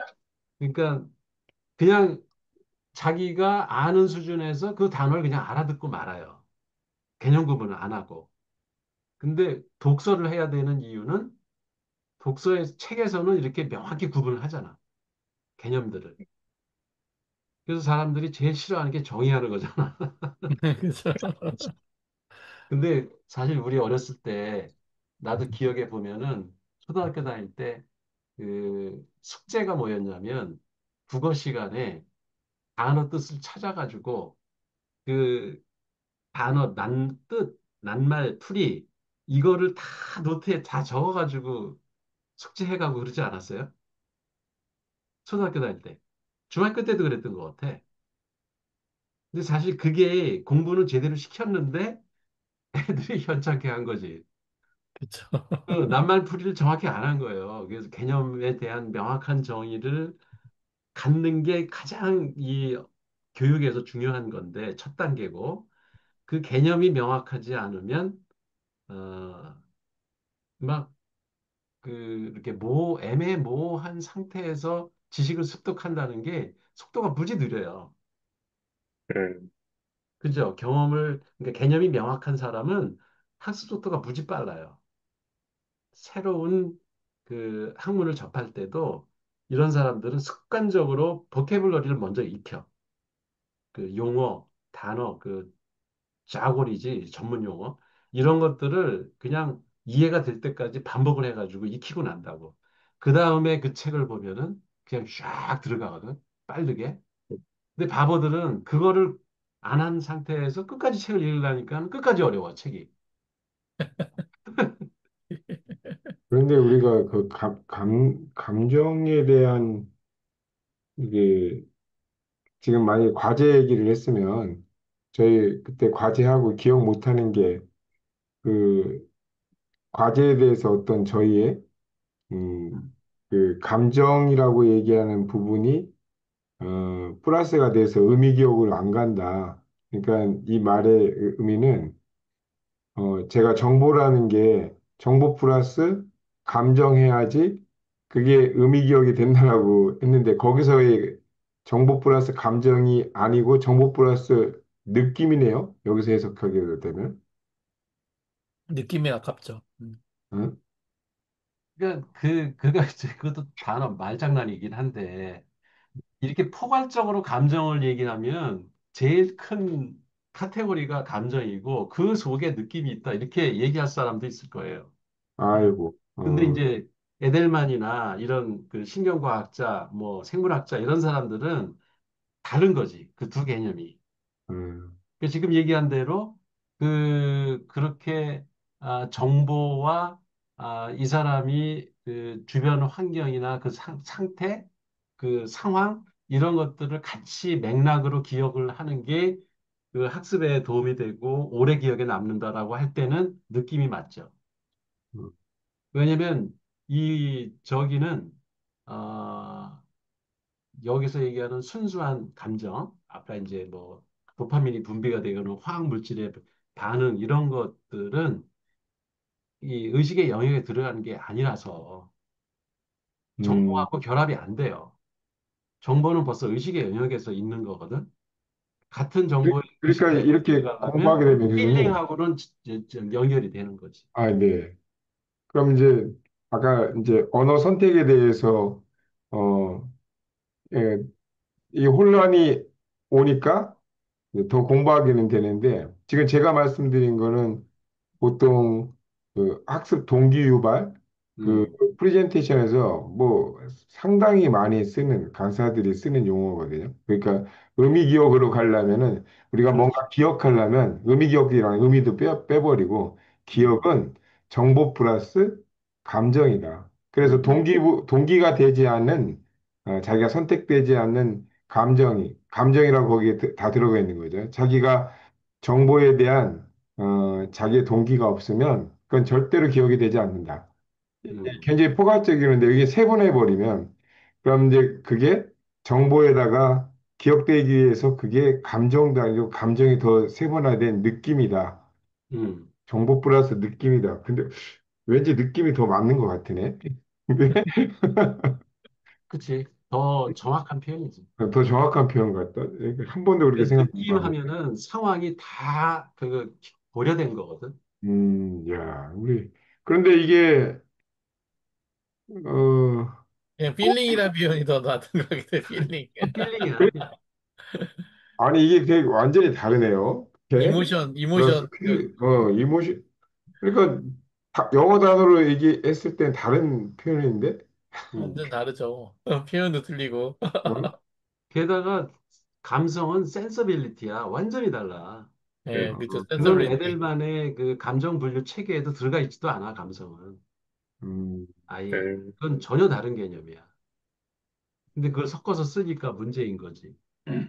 음, 우리 어쨌든 감성의 시대, 감성의 시대가 와서 그 감성의 시대 하면은 사람들한테 무슨 말인지 입력이 안 되고, 느낌의 오히려 시대. 그 들레즈가 얘기하듯이 감각의 시대라고 그래야 돼. 아, 감각의 시대. 감각의 시대. 오케이, 그렇지. 그게 정확한 거야. 감각이라고 하면 음, 사람들이 금방 알아. 이게 음, 촉각인지, 청각인지, 시각인지, 후각인지 이걸 생각한단 말이야. 아, 그렇죠. 감성도 능력이니까. 그건데 네, 사람들이 감성이라면 이 감정을 생각하지 그 네, 감각을 생각 안 해요. 그렇죠. 음, 그래서 감각이라고 표현하는 게 정확한 거예요. 그 맞아요. 감각의 시대에 오면서 사실 이런 고민할 필요가 없었는데 이제 고민을 해야 되는 거예요. 다들 감각 갖고 얘기하니까 감성하고. 그 센서라는 게 감각이잖아. 예, 네, 센서. 그러니까 앞으로 상당 기간은 AI의 그 성공, 여부, 어떤 성패 이런 것들이 감각기관을 얼마나 잘 흉내내서 만드느냐가 좌우할 거예요. 예, 그럴 것 같아요. 음, 그래서 행동에 이제 아까 이게 6개 추이가 있다 그랬는데 이게 이제 단순한 반사나 본능적 움직임, 학습을 통해 달라지는 행동, 결과를 선택하는 행동, 이게 이제 조건인 거죠. 음. 그다음에 계획, 상징적 사고, 미래 예측, 자기 이제 이게 이제 고등 사고, 이거 이제 인지적 반응이죠. 이거는 이런 이게 얘기가 식으로 계속 반복돼요. 계속 반복. 예, 이게 나뉘어진다.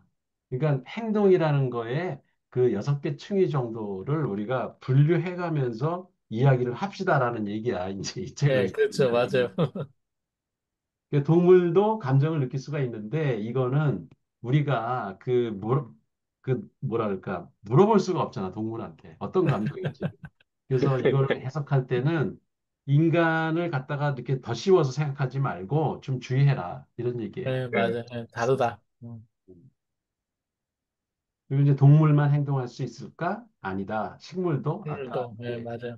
불성처럼 식물은 환경을 감지하고 학습하고 정보를 저장하고 그 정보를 이용해서 행동을 유도하는 아주 동물과 유사한 행동 패턴을 보인다. 그리고 심지어 그러니까 원시 단세포 유기체들도 그들 주변 환경을 감지하여 반응하며 심지어 학습하고 기억할 수 있다. 이런 부분들은 기존의 이제 생물학 이런 데서는 잘 알려지지 않았던 내용들이죠. 이제 인간과 동물의 차이가 인간은 이 언어 측면에서 이거는 이제 뭐 이 사람도 그 부인을 안 하는 것 같아요. 언어학자들이 항상 주장하고자 이거는 인간은 언어, 상징, 문화, 복잡한 계획, 그리고 자기 인식 등을 통해서 감정 경험을 구성을 한다. 이런 점에서 단순한 행동이나 생존 회로의 반응과는 구별이 된다. 저 강점 경험이 필링이죠, 필링. 그쵸. 예, 예, 필링. 필링이죠. 이게 영어로 필, 표현하면 필링. 예, 필링. 동물도 감정 비슷한 과정을 가질 수는 있지만은 인간과 같은 수가 존재하는지는 자기도 모르겠다. 모르죠. 이거 뭐 자기가 아니니까. 동물이 실제로 무엇을 느끼는지 직접 물어볼 수도 없으므로 행동 관찰이나 생리적 반응, 신경 구조 비교를 통해서 추론할 수밖에 없다. 따라서 해석할 때는 좀 조심해야 되겠다. 음, 최초의 생존자, 생명체의 기본 과제. 이게 왜 또 나오는지 난 모르겠어. 이 책이 좀 엉성해. 좀 이미 앞에서 한 얘기인데 모든 생명체는 등장과 동시에 생존을 위한 과제를 짊어졌다.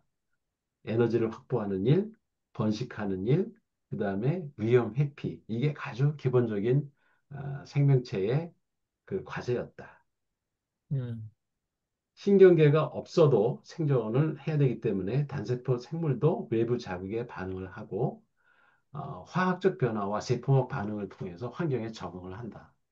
근데 그 세포가 이렇게 그 염도에 따라서 물을 빨아들였다가 물을 배출을 했다가 한다는 게 그 정말 신기한 것 같지 않아요. 그리고 뭘 가지고 판단하는지 난 잘 모르겠더라고. 근데 그렇게 한대요, 행동을.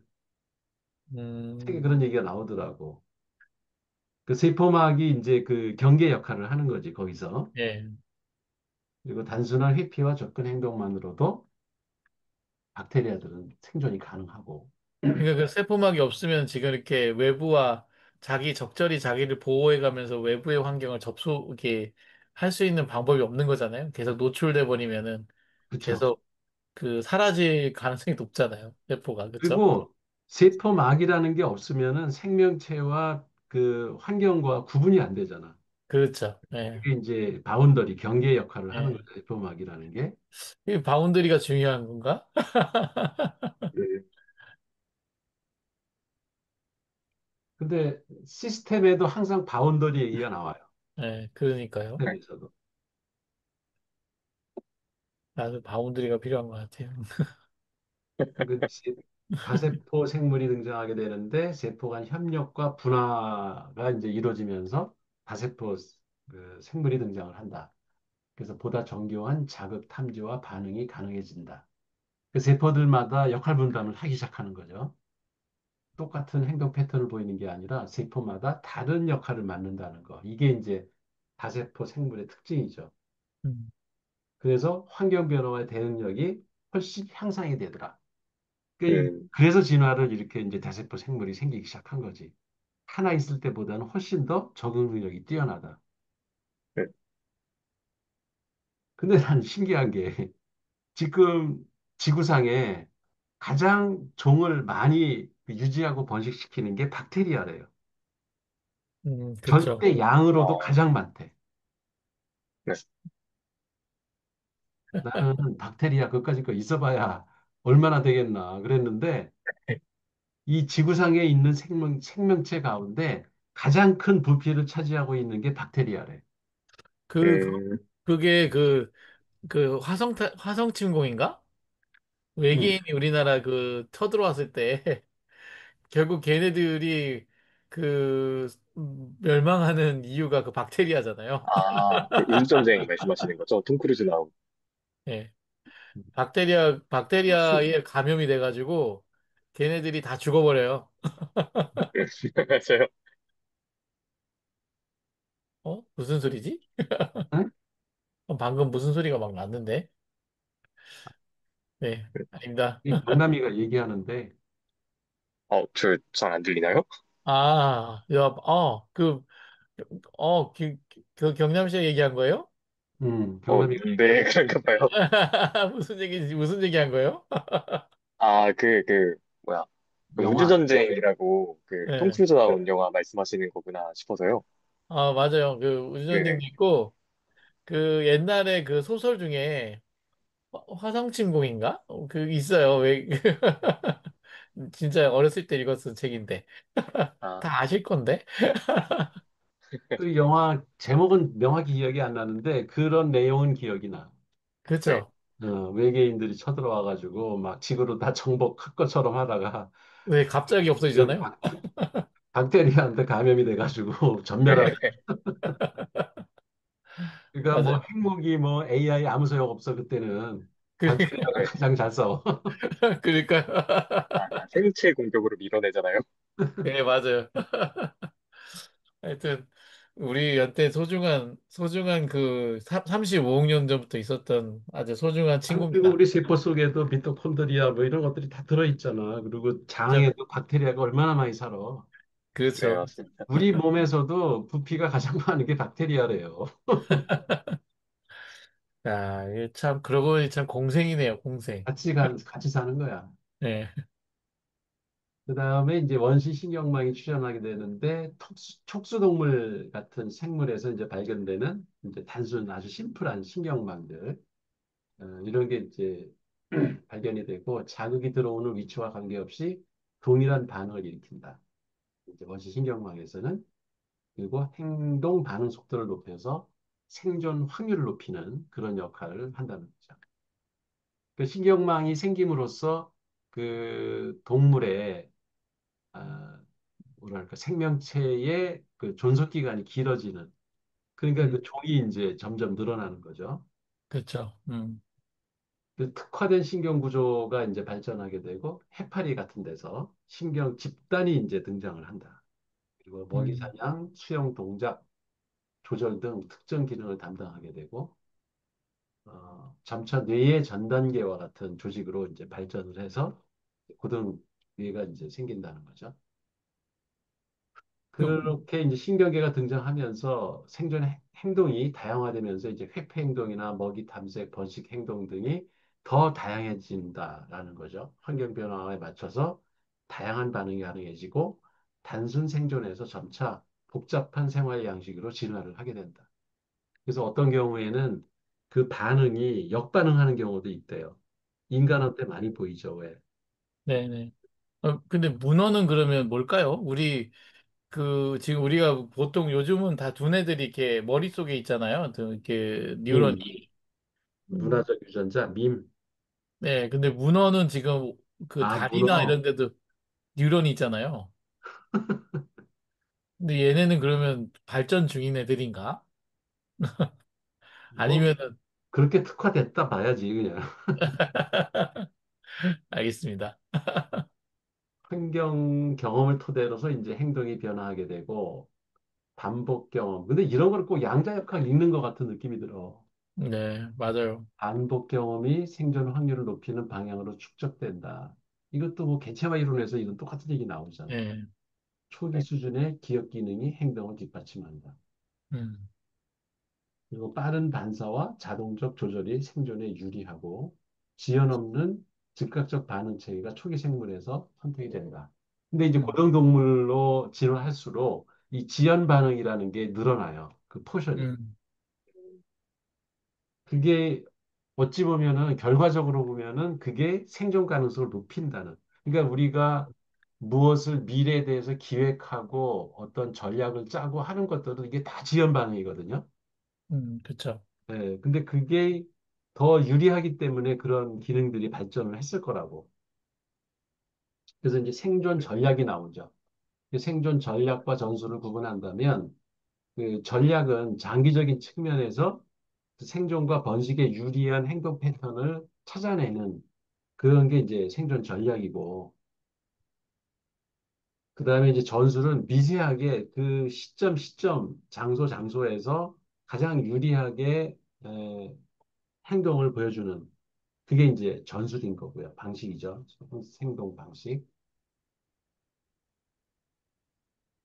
뭐 아주 기본적인 거는 회피하고 위험을 회피하고 에너지를 획득하고 체내의 균형을 유지하고 번식을 필요로 하는 게 이제 생명체가 하는 과업인데 종마다 이제 몸의 구조, 이 사이즈가 얼마냐, 생긴 게 어떻게 생겼느냐, 이게 동물도 뭐 이제 종류에 따라서 그 구조가 다 몸의 구조가 다르죠.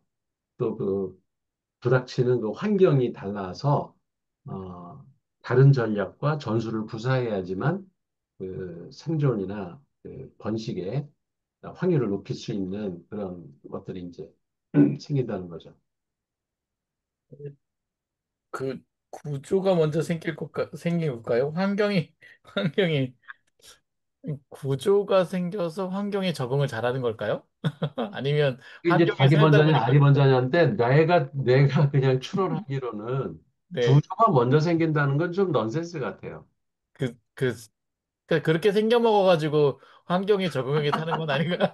아니 근데 아, 그 구조는 그렇겠지. 그렇죠. 부소는 그렇게 생겨 먹었잖아. 그렇게 태어났으니까. 그래서 이제 어. 구조가 걔는 먼저인데, 그러니까 진화 과정에서는 그거는 그 행동의 결과로 그런 구조가 생길 확률이 더 높다 생각이 근데 들어. 교수님, 저는 좀 다르게 생각한 게 이 책에서도 하는 얘기는 뭐냐면 음, 이 생성이라고 하는 것 자체가 약간 지멋대로가 있다라는 얘기를 계속 하고 있거든요. 그렇죠. 그 돌연변이 같은 거. 네, 그래서 생성이 되면서 이제 이상하게 이제는 그게 생성이 된 거죠. 근데 그게 환경 적응이 좀 뭐라 그래야 되나 적합하다 보니까 생존력이 높아진 거죠. 여기 바로 나오네. 몸의 구조가 행동을, 아, 그러네요. 행동 아, 가능성을 제한한다. 키 작은 놈이 높은 나무에 있는 감 못 따잖아. 그쵸. 아, 그러네. 날개가 있으면 비행을 하게 되고. 비행을 해서 날개가 생긴 게 아니라는 거지. 그렇죠. 날개가 있으니까, 날개가 그쵸? 먼저 생겨가지고 비행을 하게 된 거고, 그치. 아가미가 생겨서 수중 호흡을 하게 돼서 물고기들은 물속에서 오래 살 수 있고, 네. 약간 감각기관과 자연 신경 선택. 구조 때문에 학습과 반응의 폭이 결정이 된다. 그러니까 이게 그 진화론하고 약간 다른 거예요. 이게 이미 생성된 뭐가 있는 거고, 나의 어떤 특징이 있는 거고, 그 특징에 맞게 뭔가 이제 뒤에 그 환경에 적응해 가는 거예요. 음, 이게 아까 얘기했던 그 마음이 행동을 결정하는 게 아니라 행동이 마음을 결정한다는 얘기하고도 일맥상통한 거죠. 일맥상통하는 얘기예요. 예. 아까 구조가 먼저라는 거. 누가, 무슨 말 하려고 하지 않았어요? 아니, 아니요. 그냥 뭔가 이 이야기가 자연 선택에 대한 이야기랑 같다고 생각이 들어서 예, 그냥 뒤에 한번 나와요. 말을 자연선택 얘기가 해보려고. 나와. 네, 맞습니다. 그러니까 이제 그 구조가 행동을 결정했는데 그 결과가 안 좋으면 음, 그 종은 멸하겠지. 예, 도태가 그래서 그 되겠죠. 구조가 사라지겠지. 예. 새로운 생성이라는 그 들레즈에 의하면 그리고 심홍동에 의하면 새로운 생성이라는 게 계속 생긴다. 근데 그 개체화 이론하고 들레즈의 생성 철학을 만약에 따른다면 그 이거는 상호작용이다. 그러니까 그치. 없던 구조도 내가 어떤 행동을 하느냐에 따라 구조가 생길 수도 있다라는 게 아, 생성 이론이거든. 아, 그렇게 또, 아, 아니, 우리 몸도 그렇게 구조를 만들 수 있잖아. 내가 그렇죠. 운동하면 다리 근육이 튼튼해지고 없던 골격 구조가 생긴다고. 네, 아, 그래서 그게 상호작용하는 거라는 거지. 그러니까 타고난 구조 때문에 그러니까 보이는 행동에 제한을 받기도 하지만 때로는 내가 어떤 행동을 하느냐에 따라 나의 골격 구조, 근 구조, 네. 그다음에 뭐야, 마음의 생각의 구조 이런 거를 바꿀 수 있다. 이게 생성 철학이거든. 그러니까 저는 이런 생각이 드는 거죠. 새가 만들어지는데 수많은 새들이 만들어졌고 새들의 종류가 만들어졌는데 날개에 있는 그 음, 중에 그 중에 쓸모 있는 놈들만 남은 거죠. 그치. 닭, 그러니까 닭 같은 진화의 장기적인 관점에서는 그게 맞는 거지. 예, 닭 같은 애들 날지 못하지만 남았잖아요. 그런 거하고 비슷한 거. 아, 여튼 재밌네요. 이분 개념이. 그다음에 유연성과 가소성이 생존에 유리하다. 가소성 이게 일레스티시티 영어 발음이 음, 힘들어. 일레스티시티 가소성. 그러니까 어떤 게 그 구조가 아, 새로 생성이 됐다가 계속 그거를 강화시키지 않으면은 언제든지 사라질 수 있다. 그런 성질이 우리 뇌에 있다. 이게 신경 가속성에서 하는 얘기죠. 음, 그게 오히려 학습에는 유리하다는 거죠. 음, 그러니까 한번 형성된 기억이나 이런 것들이 계속 남아 있으면 오히려 고집불통이 되겠지. 근데 우리가 그렇죠. 계속 훈련을 하고 새로운 학습을 통해서 뉴런의 구조를 바꿀 수 있기 때문에 가소성이 이게 우리 뇌에는 있어서 그래서 생각이 오히려 유연해질 수가 있다. 음, 예, 뇌과학에서 그 얘기를 하죠. 그래서 유연성과 이런 가소성이 생존에 유리하다. 그러니까 신경계 이런 구조가 아, 계속 바뀔 수 있다는 거죠. 환경 적응에 되게 좋네요. 새로운 것을 그렇지. 바로 경험에 따라서 받아들여서, 이제 행동을 바꾼 능력이 새로 생기니까 예, 환경 적응력이 뛰어나지죠. 예, 그렇죠. 과거 건 버리고. 예. 그래서 이제 그게 특히 이제 기억 메커니즘에서 잘 작동을 한다는 거예요. 음, 위험을 예측하고 대응하는 체계가 발달을 해서 자극을 감지했을 때 즉각적으로 회피 방어하는 행동을 보여주기도 하고, 이건 이제 원시 예, 생명체에서도 나타나는 거죠. 몸의 설계와 환경 조건이 전략 전술을 규정하게 된다.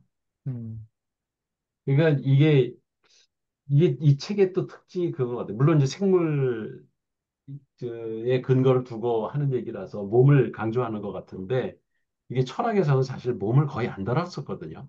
네, 그냥 몸은 있는 거지, 그거를 예, 자세하게 다루지 않았는데, 이제 메를로 뽕띠부터 몸 철학이라고 아예 그 사람은 자기 철학의 사조를 하나 만들어가지고, 이 우리의 사고, 이 마음, 이런 행동, 체계, 정신, 이런 것들이 몸에 영향을 받는다. 그러니까 몸이 마음의 결과가 아니라 몸이 오히려 마음을 결정한다. 이런 철학을 내서 아주 독특하게 주목을 받은 그런 철학이죠.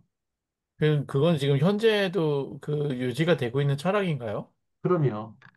몸 음, 철학은 그래서 이제 일부에서는 이제 그 왜 실천 철학이라는 게 몸 예, 철학의 전조였다. 이렇게 아, 주장하는 사람들도 있어요. 그러니까 마르크스나 이런 사람들이 실천 철학을 이제 강조를 한 게 결국 몸이 움직이고 행동을 보여야 이 정신 상태도 바뀔 수 있다. 음, 어, 그런 얘기가 된 거죠. 근데 그렇군요. 이게 일맥상통해요. 여기 이 책에 나오는 얘기하고. 그런 것 같아요. 그쪽인 것 같아요, 꼭.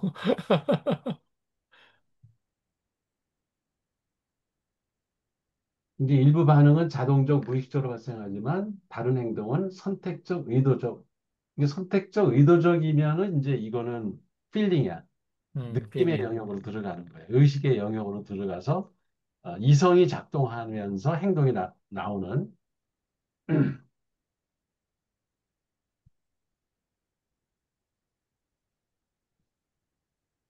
뭐 이 얘기는 아까도 했고요. 원시 단세포 생물도 학습과 기억이 가능하고 신경계 네, 없이도 환경에 적응할 수 있다. 네, 여기서 이 책에서 얘기하는 기억은 단세포 유기체든 다세포 유기체든 그러니까 세포의 수에 상관없이 과거나 그러니까 과거로부터 현재나 미래 세포 기능에 대한 정보를 얻을 수 있게 함으로써 생존을 더 용이하게 만드는 세포의 기능이 기억이다. 그러니까 이게 신경계에 들어가 있는 거를 우리는 기억이라고 지금까지 뉴런의 그 뭐 시냅스가 형성되면서 기억이 된다라고 알고 있었던 거하고는 이게 완전히 배치되는 얘기예요. 그러네요. 세포 자체가 기억 능력을 가지고 있다는 거죠. 지금. 근데 뉴런도 세포로 보는 건가? 그런 걸까요? 체세포와 뭐 이런 거 달라. 뉴런도 세포의 한 종류죠. 그러니까 그냥 그렇게 뇌세포지, 광범위하게 뇌세포. 정의한 거군요. 예. 근데 이제 우리는 뉴런이라는 뇌세포에서만 기억을 할 수 있는 걸로 알았는데, 단세포도 그렇죠. 그렇지? 그냥 일반 단세포들도 기억 능력을 가지고 있다. 그게 이제 이 책이 독특한 거죠. 아, 라는 게 이게 일반화되지 않아. 원리가 뒤에 나오면 궁금합니다. 도대체 이놈의 세포는 기억세포도 아닌데, 뉴런 같은 기억세포도 아닌데, 어떻게 기억을 할까? 네, 그 과거로부터 어떻게 이 현재와 미래의 기능에 대한 정보를 어떻게 얻을까? 그리고 이제 의식도 특이해요. 이게 그 우리 뭐 의식에 대해서 요새 공부한 사람들이 주변에 많이 드러나고 있는데 한정규 박사도 그렇고 엄준호 박사도 지금 의식 공부 엄청 많이 하더라고. 아, 그래요? 네. 한 박사님은 맨날 하던 분이시니까. 근데 여기에서 또 의식이 이렇게 설명을 해. 수십억 년 전에 기원한 생존 메커니즘에 대해서는 행동의 능동적 제어자. 그러니까 지금까지 의식은 사실 여기도 지금 의식에 대한 책들이 많은데 이렇게 얘기하고 싶은 학자들이 많아요. 그러니까 이제 페이스메이커다. 이게 쉽게 얘기하면. 예, 그렇죠. 맞아요. 그렇게. 어, 음. 통과라는 헤드쿼터 역할을 한단 말이야. 이게 의식이라는 게 예, 우리의 맞아요. 정신작용을 주관하는 하나의 그 리더 역할을 하는 거다. 이렇게 받아들이는 그 학자들이 많거든. 의식 연구하는 사람들이. 근데 이 사람은 그거라기보다는 수동적 관찰자라는 결과라는 거야. 저도 이거 보고 되게 특이했는데.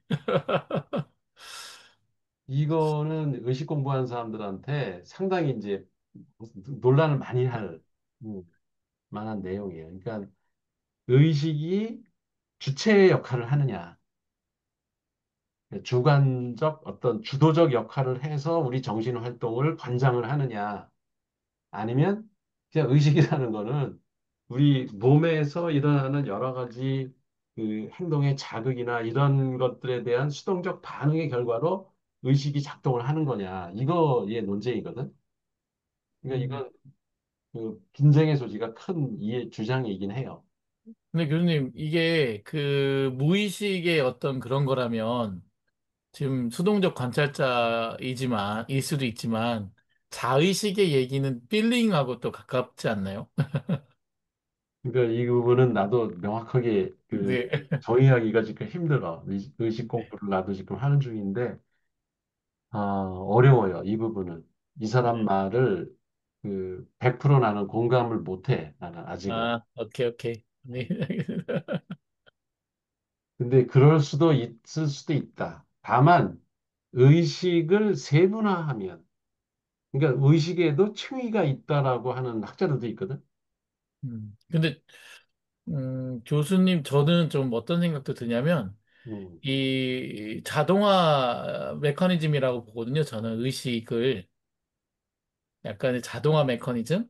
그 음, 무의식과 의식의 어떤 그런 중간 관계에서 그래서 그 우리가 어쨌든 그좀 고등한 생각을 하기 위해서 여기가 자동화되기 때문에 반응이 그냥 환경의 어떤 자극이나 이런 것들에 수동적인 반응을 해주는 것이 이제 발달됐다. 그렇게 생각을 하게, 저는 이분의 의견에 읽고 나서 처음에는 좀 저도 당황했고 황당했는데, 네. 가만히 생각해 보니까, 그런 것도 같다. 생각에, 저는 그러니까 약간, 수긍이 가는 면도 있어. 예, 개몽이 됐어요. 계몽이 됐네. 난 아직 계몽이 완전히 안 됐어. 네. 이 부분은 좀 관련해서 뒤에서 더 봅시다. 얘기하는 것 같아요. 예. 이제 뭐 감정 얘기가 나왔는데 지금 다 충분히 우리가 얘기를 한 것 예. 같고요. 이제 마지막 10장이 행동을 제고하기에서 행동 개념을 다시 생각할 필요가 있다. 생물의 행동이 음, 단순한 본능이나 반응뿐만이 아니라 그 유기체의 생리적 구성, 그리고 환경, 진화적 역사와 밀접히 얽혀 있다는 점을 이제 저자는 강조를 하고 있고요. 이게 이렇게 단순한 게 아니라는 거야. 행동이 나오는 게 단순히 이렇게 뭐 조건 반사나 뭐 도구 반사나 뭐 이런 수준이 아니고 상당히 복잡한 그 인지 과정을 겪어서 나오는 결과물이다. 행동이라는 것이. 그걸 우리가 이해할 필요가 있다. 그 유기체 형태 그리고 생리 구조의 중요성. 여기에서 이제 어떤 생물이 어떤 행동을 할 수 있는지 그거는 그 생물이 가진 몸의 구조, 그다음에 감각기관을 뭘 가지고 있느냐, 그다음에 신경계의 구성이 어떻게 형성이 되어 있는가 이런 것들에 의해서 결정이 된다 이거죠. 행동이란. 그래서 음. 상당히 행동을 설명하려면 변수가 많다는 거예요. 지금 이게 지금 동기부여를 얘기하는 거잖아요. 왜 행동했는지 설명하려면 그렇다는 거잖아요. 그것이 이제 그렇지. 심리학 이런 데서 또 조직행동론, 뭐 행동심리학 네. 이런 발달심리학 이런 데서는 그런 걸 고려해서 어떤 행동이 나온 거를 종합적으로 봐야 된다는 입장하고 지금 일맥상통한 얘기를 하는 거죠. 그러니까 이분도 결국 행동에 대한 근원을 지금 설명하려고 하는 것 같으신 것 같거든요. 그러니까 여기서는 또 이런 얘기도 해요. 그러니까 그 기억이라는 것이 우리가 생각하고 있는 기억의 개념과 다른 기억을 이 사람은 얘기한다는 거야. 그러니까 기억에도 종류가 있을 수 있다. 음, 그러니까 뭐 뉴런이 시냅스가 형성돼서 생기는 기억도 우리 인간의 뇌에서는 일어나는 기억이지만 사실 이런 얘기도 있거든. 우리 그 왜 피아노 치는 사람들 있잖아. 악기 연주하는 사람들. 이런 사람들이 뇌로 연주하면 안 된대요. 음, 그 저기 뭐야 골프도 그렇잖아. 네, 그렇죠. 골프도 연습할 때는 의식적으로 그 뇌에서 명령을 내려가지고 행동 패턴을 보이지만 막상 칠 때는 그냥 이 의식 없이 무의식적으로 쳐야지 골프가 잘 맞는다고 하더라고. 음, 그 스포츠들도 그렇고 악기 연주도 그렇다거든요. 그러니까 그런 얘기는 그래서 뭐 손의 세포가 기억을 한다고 악보를 아, 그런 얘기들도 하더라고. 음악하는 사람들은 손이 그런 기억을 한다고. 얘기 있었던 것 같아요. 네, 손이 기억을 한다고 그래요. 그 사람들은. 근데 실제 악기 연주해 보면은 그게 와. 어떤 때는 아무 생각 없이 딴 생각하고 있는데도 손은 이게 연주 따라 막 움직이고 있는 거를 그 자각할 때가 있어요. 그래서 그 기억의 층위가 다르다라는 거를 이제 우리가 새롭게 좀 알 필요가 있는 것 같아요. 그게 뇌에서만 기억이 일어나는 게 아니라는 얘기지. 비인간 유기체와 인간의 행동을 비교해 보면은 비인간 유기체들, 동물이나 뭐 일반 식물 이런 것들이죠. 어느 정도의 학습, 기억, 환경 적응을 할 수 있지만 인간의 언어, 상징 체계, 그리고 자기인식, 미래 계획 능력 등은 차별적인 요소다. 이런 거는 다른 동물에서는 발견하기가 힘들다. 그렇죠. 네. 그래서 이런 것 때문에 사람들이 그 어떤 다른 동물이나 식물을 연구할 때 이게 인간 중심적으로 자꾸 덮어 씌우려고 인간이 음, 그러니까 걔들도 그런 게 아니냐라는 식으로 편향을 일으켜서 연구를 하지 말아라. 이 사람은 그 얘기를 음, 하는 거예요. 그리고 이제 우리가 갖고 있는 직관이라는 게 있죠. 경험적, 누적된 지식, 즉각적 지식이죠, 이거는. 이런 거와 이제 과학적 증거가 안 맞는 경우가 있다는 거예요. 그 사람들이 다른 유기체 행동이나 감정 상태를 해석할 때 자기 경험을 기준으로 직관적으로 판단하는 경향이 아주 강한데 이게 직관만으로는 유기체의 실제 생리적이고 신경적인 상태를 정확히 알 수가 없고 과학적으로 비교 생물학을 해서 실험을 해서 확인된 것만 과학적 팩트만 얘기해라. 내가 어, 추정해가지고 함부로 그런 유기체의 어떤 생리 상태를 갖다가 함부로 판단하지 말라는 얘기예요. 특히 이제 감정의 주관성, 의식의 경험은 유기체 자신이 말할 수 없는 경우가 많아서 추론에 기반할 수밖에 없다. 다른 동물의 어떤 감정이나 이런 거를 인간하고 같다고 넘겨짚지 말아라. 음, 그래서 행동을 바라보는 관점이 행동을 단순히 외부에 드러나는 모습만으로 판단하기보다는 내부의 심리 상태, 뭐 생리 상태라는 게 몸도 포함한 거예요. 심리, 몸, 역사적인 진화 과정, 그다음에 생존 회로 이런 것들이 어떻게 작동하는지 함께 고려해야지 된다. 그래야지 행동이 왜 저렇게 나타났는가를 우리가 판단할 때 정확하게 그 원인을 알 수가 있다는 거죠. 음. 예, 여기까지입니다.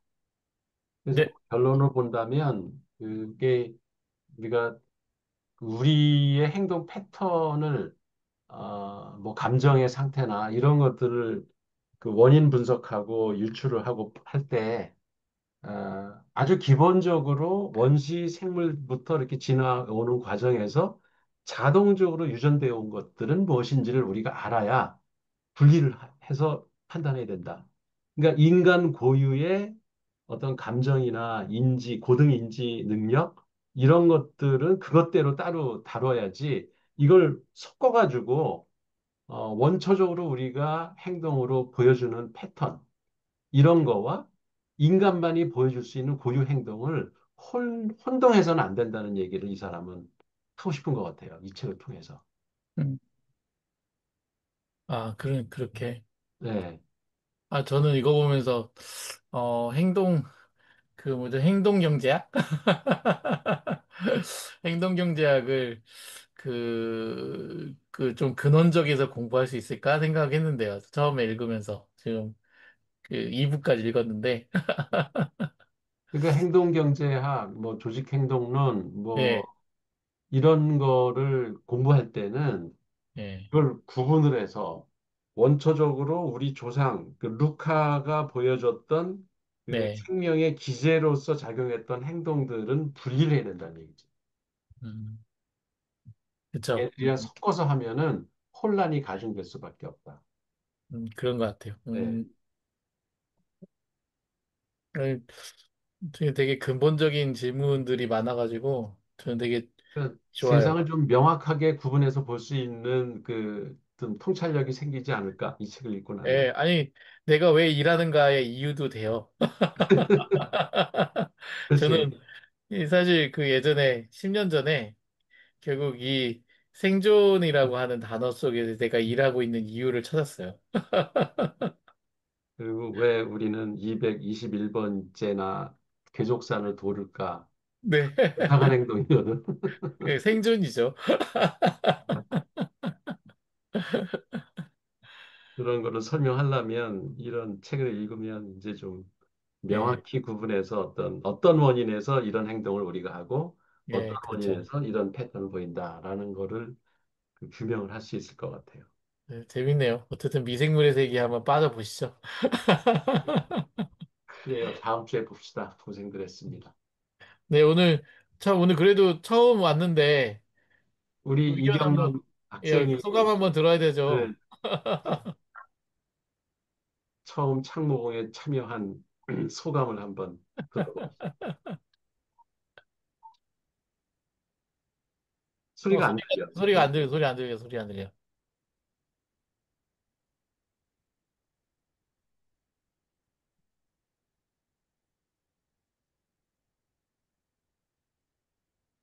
네, 지금은 잘 들리나요? 예, 잘 들려요. 응. 아, 저는 교수님들, 대표님들 이렇게 책 이야기 하신다고 했을 때, 어, 그냥 책 모임 하듯이 하게 될 줄 알았는데, 막 역사, 철학, 뭐, 다른 경제학, 경영, 막 이런 이야기들이 막 오가니까, 어, 생각도 못한 깊이를 겪고 좀 많이 놀랐었죠. 근데 정말 듣기만 너무 재밌고 너무 유익하고, 나도 빨리 깊이를 만들어야겠다 싶더라고요. 저는 어, 책 내용, 어렵다. 그냥 이런 일이 있었구나만 볼 수가 있었는데, 교수님, 대표님들은 너무 다 통찰 있는 이야기들이 오가니까, 약간 좋은 자극을 많이 받았습니다.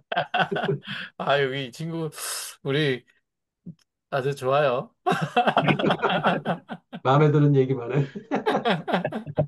아, 부끄럽네요. 하여튼, 그 끝까지 그 참여하면 좋을 것 같긴 해요. 너무, 너무 좋은 것 같아요, 우리는. 아, 감사합니다. 저 이제 좀 열심히 참여하겠습니다. 그러니까 한수장님 환영의 말 한 번 해주셔야죠. 근데 왜 남필이야? 아, 이게 예전에 예, 닉네임처럼 지정해 놓은 건데 계속 이렇게 돼 있네요. 저 수정해야겠더라고요. 음. 네, 뭐 어쨌든 어, 환영해요. 예, 있으니까 확실히 좋네. 예, 예. 예. 방이 네, 젊어진 것 같아. 네, 우리 아, 평균 연령이 내려갔습니다. 자, 평균 연령 제가 책임지고 내리겠습니다. 자꾸 모르는 걸 원초적으로 질문하면 우리도 도움이 돼요. 네, 아, 네. 원어로. 그냥 모르면 그냥 모르는 그대로, 드러난 네. 그대로 네, 맞아요. 아주 생단어로 질문을 해줘요. 그러면 아, 우리도 정말 도움이 되지. 예. 네. 우리는 제 교수님한테 자꾸 물어봤기 때문에 생단어로 물어볼 때 어때 좀 미안할 때가 있거든. 아, 감정 감성 오늘 얘기했는데 감정 감성을 지금 몇 년째 네, 얘기하는데 맞아. 또 물어보고 싶더라고 나가. 그게. 그럼 맞아. 미안할 때가 있거든. 그래서 생판 처음 들을 때 바로 물어봐야 돼요. 무조건. 예. 아이, 그리고 수십 번 물어봐도 돼. 제가 이 방에 날것의 지성이 한번 되보겠습니다. 예. 그래요. 아니, 그러니까 네, 나는 그 모니터링을 하잖아. 이렇게 우리가 개념 공부를 했는데 그 일상 대화에서 그 단어를 사용할 때 어떻게 쓰나 이렇게 궁금하잖아. 그래서 아, 보면은 자꾸 틀려, 자꾸. 그러니까는 또 이제 반복을 해서 그 무한 반복을 난 할 수 있다. 음, 아유, 많이 배우고 있어요. 많이 배우겠습니다. 그래서 그게 네, 습관이 되도록. 우리 박상 언어라는 박사님 거는 한마디 해주세요. 아, 저도요? 네, 그럼요. 한마디 하셔야지. 아, 저는 아까 우리 행동하고 감정을 얘기했잖아요. 네. 근데 제가 요새 왜나요? 광장